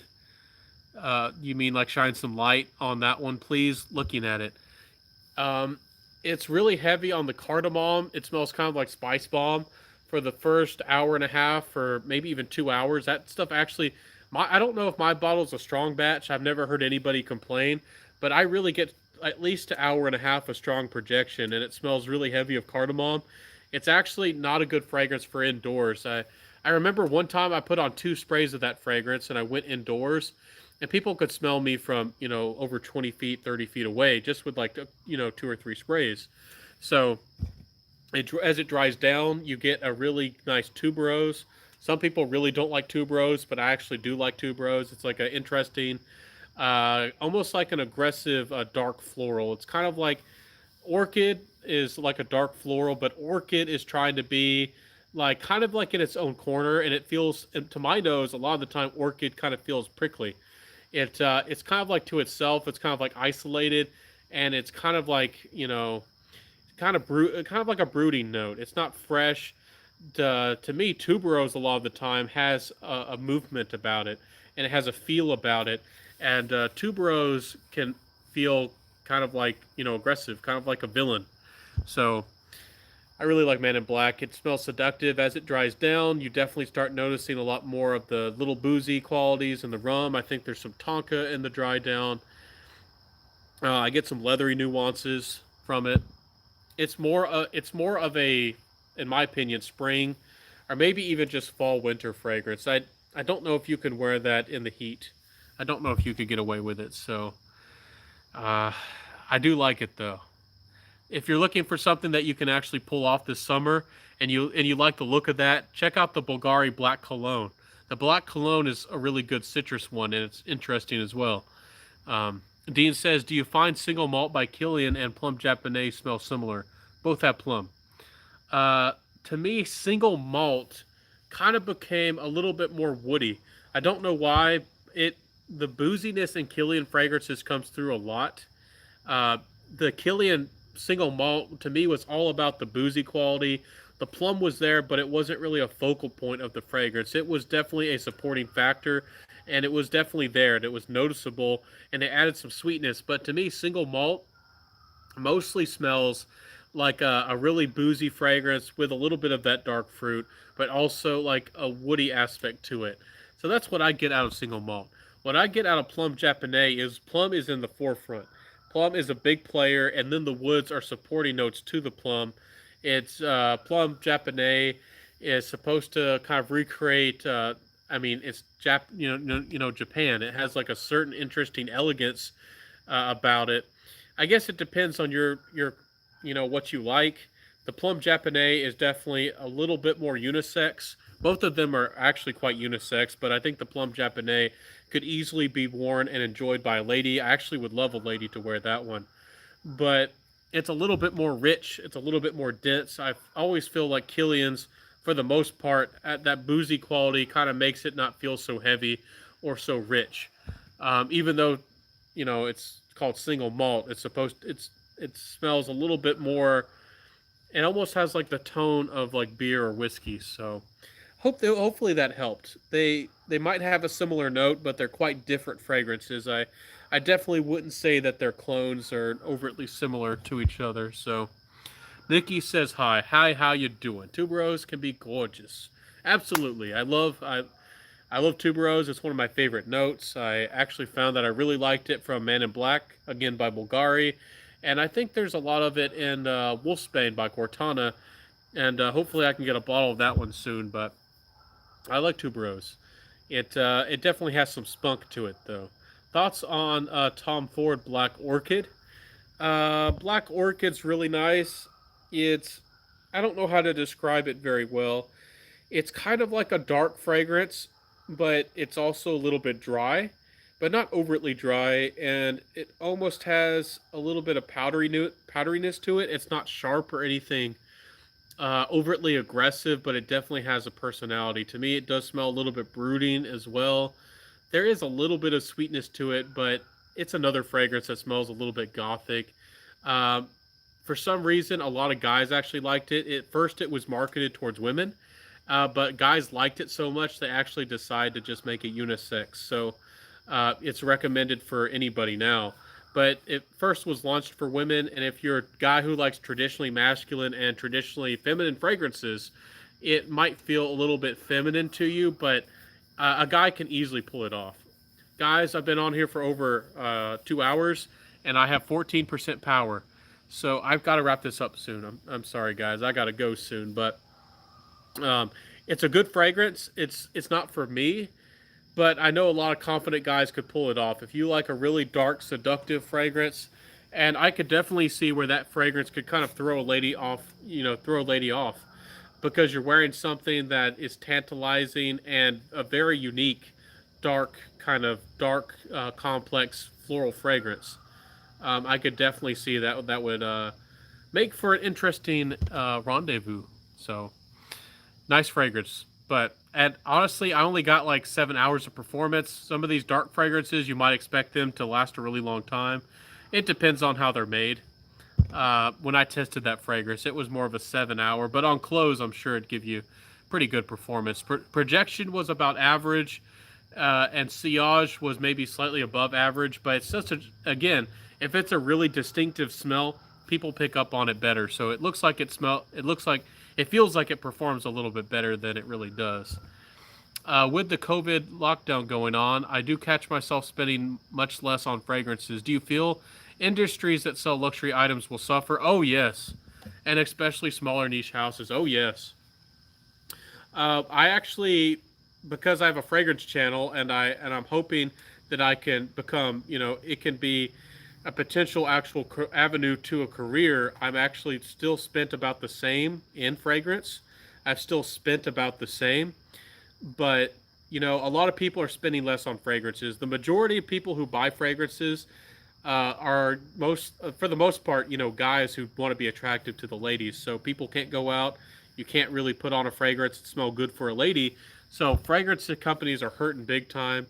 There's a lot of companies that are going to fail because of what's going on, and they're not going to be able to come back. So it is a worrisome time. I a lot of these luxury goods, people aren't focusing on luxury things as much as they used to. Those $5,000 purses, those big luxury items, big Dior, Chanel's, and all those things. I'm really interested to see if a lot of these things are going to go on sale or what they're going to do after this all comes back. Are they going to have a big blowout sale across the world?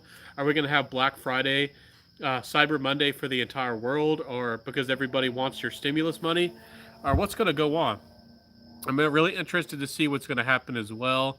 but I do think a lot of companies are hurting. I mean, imagine these indie boutiques, these companies that just make a couple dollars, $10, $20 on selling you a niche perfume, and no, very few people are buying them as much as they used to. So a lot of these people are really hurting. Crystal Parfums, Dior Prestige, and a lot of these really good indie brands. The Fragrance Group, which they worked with me a little bit.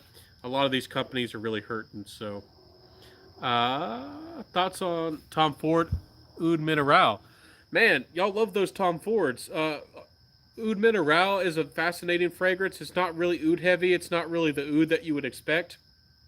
To my nose, it's a lot more of a mineral fragrance. The mineral is the big focal point of Oud Mineral. It's actually not the oud, which I find really fascinating. If you really, really like mineral as a note, and if you don't know what mineral is, you might think it's really, really weird. You might be like, what in the world is a mineral fragrance? You can't smell minerals? Like, pick up some dirt, or, does it have much of a smell? Sometimes it can have a smell.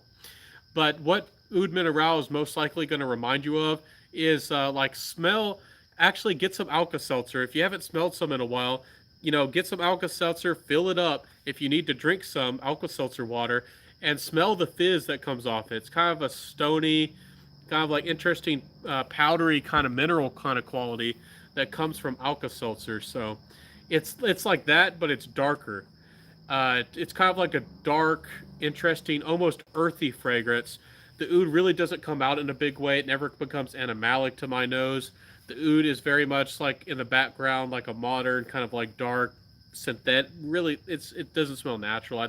I'm pretty darn sure I can say that it's synthetic, if there's any real oud in that at all. So, I think Oud Mineral is fascinating, and I kind of want a bottle of it, but the price is so high. I don't know if I'll ever own it. I'm much Italian Cypress is much higher on the list, and I might even get Oud Wood before I ever buy Oud Mineral. But I would like maybe one day, if I was made out of buco bucks, if I had money flowing out of my pockets, if I had money to sleep on, like I could make a bathtub out of that, I would definitely be buying a bottle because I do like it. And I like Costa Azzurra too, but Costa Azzurra is like a good fresh fragrance. I think it's very well done, but it only lasts 3 or 4 hours. And when you're paying $350 for 50 mils for a fragrance that lasts you 3 hours, I feel cheated. I got a decant of it and I still felt cheated. I mean, imagine paying $350 for 50 mils and it lasts 3 hours. I mean, I don't care how good it smells. And it really doesn't smell as good as $300. It doesn't smell that good. Tom Ford, for your Costa Azzurra, that 50 mils and it lasts me 3 hours, I'll give you $70. How about that? I'll give you $70. Still on. Yes, sir. Go until 6 a.m., baby. No, I can't do that. I've been on here for over 2.5 hours, and I actually have probably less than 10% power. I usually do these on my phone so I can easily see the comments. My laptop isn't very good, and I usually don't have Wi-Fi. Again, I'm not going to do some tears for y'all, but I definitely don't have regular access to the internet, so I can't be doing that.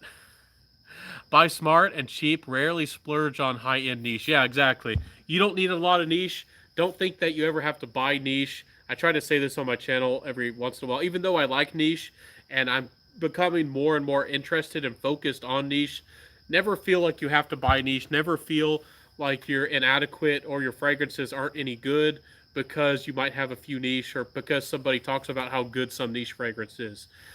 Niche is, for people who are interested in the art, in complex smells, and unique notes, and finding something that really suits their personality. I think that a lot of people who are really deep into fragrance, most of the time they're still wearing designers. Yes, there are some people who are deep into niche and all they wear is niche. There are actually people from all around the world. There's some people who all they wear is pretty much eau de tars. So there's different people out there, but I think the majority of fragrance lovers are, wear designers. So, you don't have to have niche. You don't have to play with niche, but it certainly is fun because there's a lot of interesting things out there. I like to play with them. So, I use my mask to turn what? I stay 6 feet away, but let's. You've been watching too many of those flicks, man. You've been watching too many of those horror films, man. You're over there like Jason. You're like, man, you don't even need the joke like that. I think it was who was it? I think it was Mr. Miami Cuddles was over there trying to bust you a little bit. I think I even said something on your video. You did like a live where you're like walking down the street in California, and there's like two attractive gals, and they're saying hello to you. They're like, "Hey, Stefan," and I'm like, "Dude, make a move, man." Anyways, you're cool, man. You got some personality, and definitely you're looking suave over there. So on it, I think I got 5% power. My screen just dimmed on my phone, guys. Nikki Tuberos is awesome. Is there somebody named Nikki Tuberos? I don't know who that is. Anyways, yeah, I agree, Stefan. I really appreciate the help. I gotta go. Yeah, I got like 5% power. I'm about to die. It's about to die on me. I really appreciate the help and the times these past few days. Your content is truly original and artistic. Well, I try. Thank you for the friendship and the love. I definitely want to know. I want to do more for you, and I'm definitely going to keep up the good work. So thank you for the love, my friend. Thanks for hanging out with me. Nice stream. Thanks for the interaction. I'm off to bed. Stay safe. Yes, everybody, stay waif. Stay waif. Stay very waif and very safe. And, definitely have a good time. Get some sunlight if you can. Make sure to exercise. Eat some good food. I'm definitely a little social awkward. Hey, Stefan, man, you're cool. You're definitely going to get into your groove, man. And then you're going to, swipe all those ladies off their feet. I think those ladies did like you, but hey, we've all been there. We've made mistakes. Or you didn't notice that a lady really did like you. And I'm weird. Maybe I could talk to you sometime because I don't like when ladies get shy. Because I'm a tall guy and I do act a little bit cold unless I know you or unless I'm in public. I can have a stone face, and ladies just like to put on a little bit of the shy act. And I don't like when ladies act shy. I want them to be really friendly and have a big personality. So yeah, we're all different. But I'll see you, man. See you, Nikki. Have a good night, peeps. See you, Nikki. Wish you the very best. Stay safe. Be well. Be well, my friends. And I'll see you. Maybe I'll upload a video tomorrow. Maybe not. But I'll definitely see you Monday. Have a good one, my friends. Have a good one. And bye. Oh, wear what you love, of course. Yeah, let's talk sometime. I'll see you, man. Bye.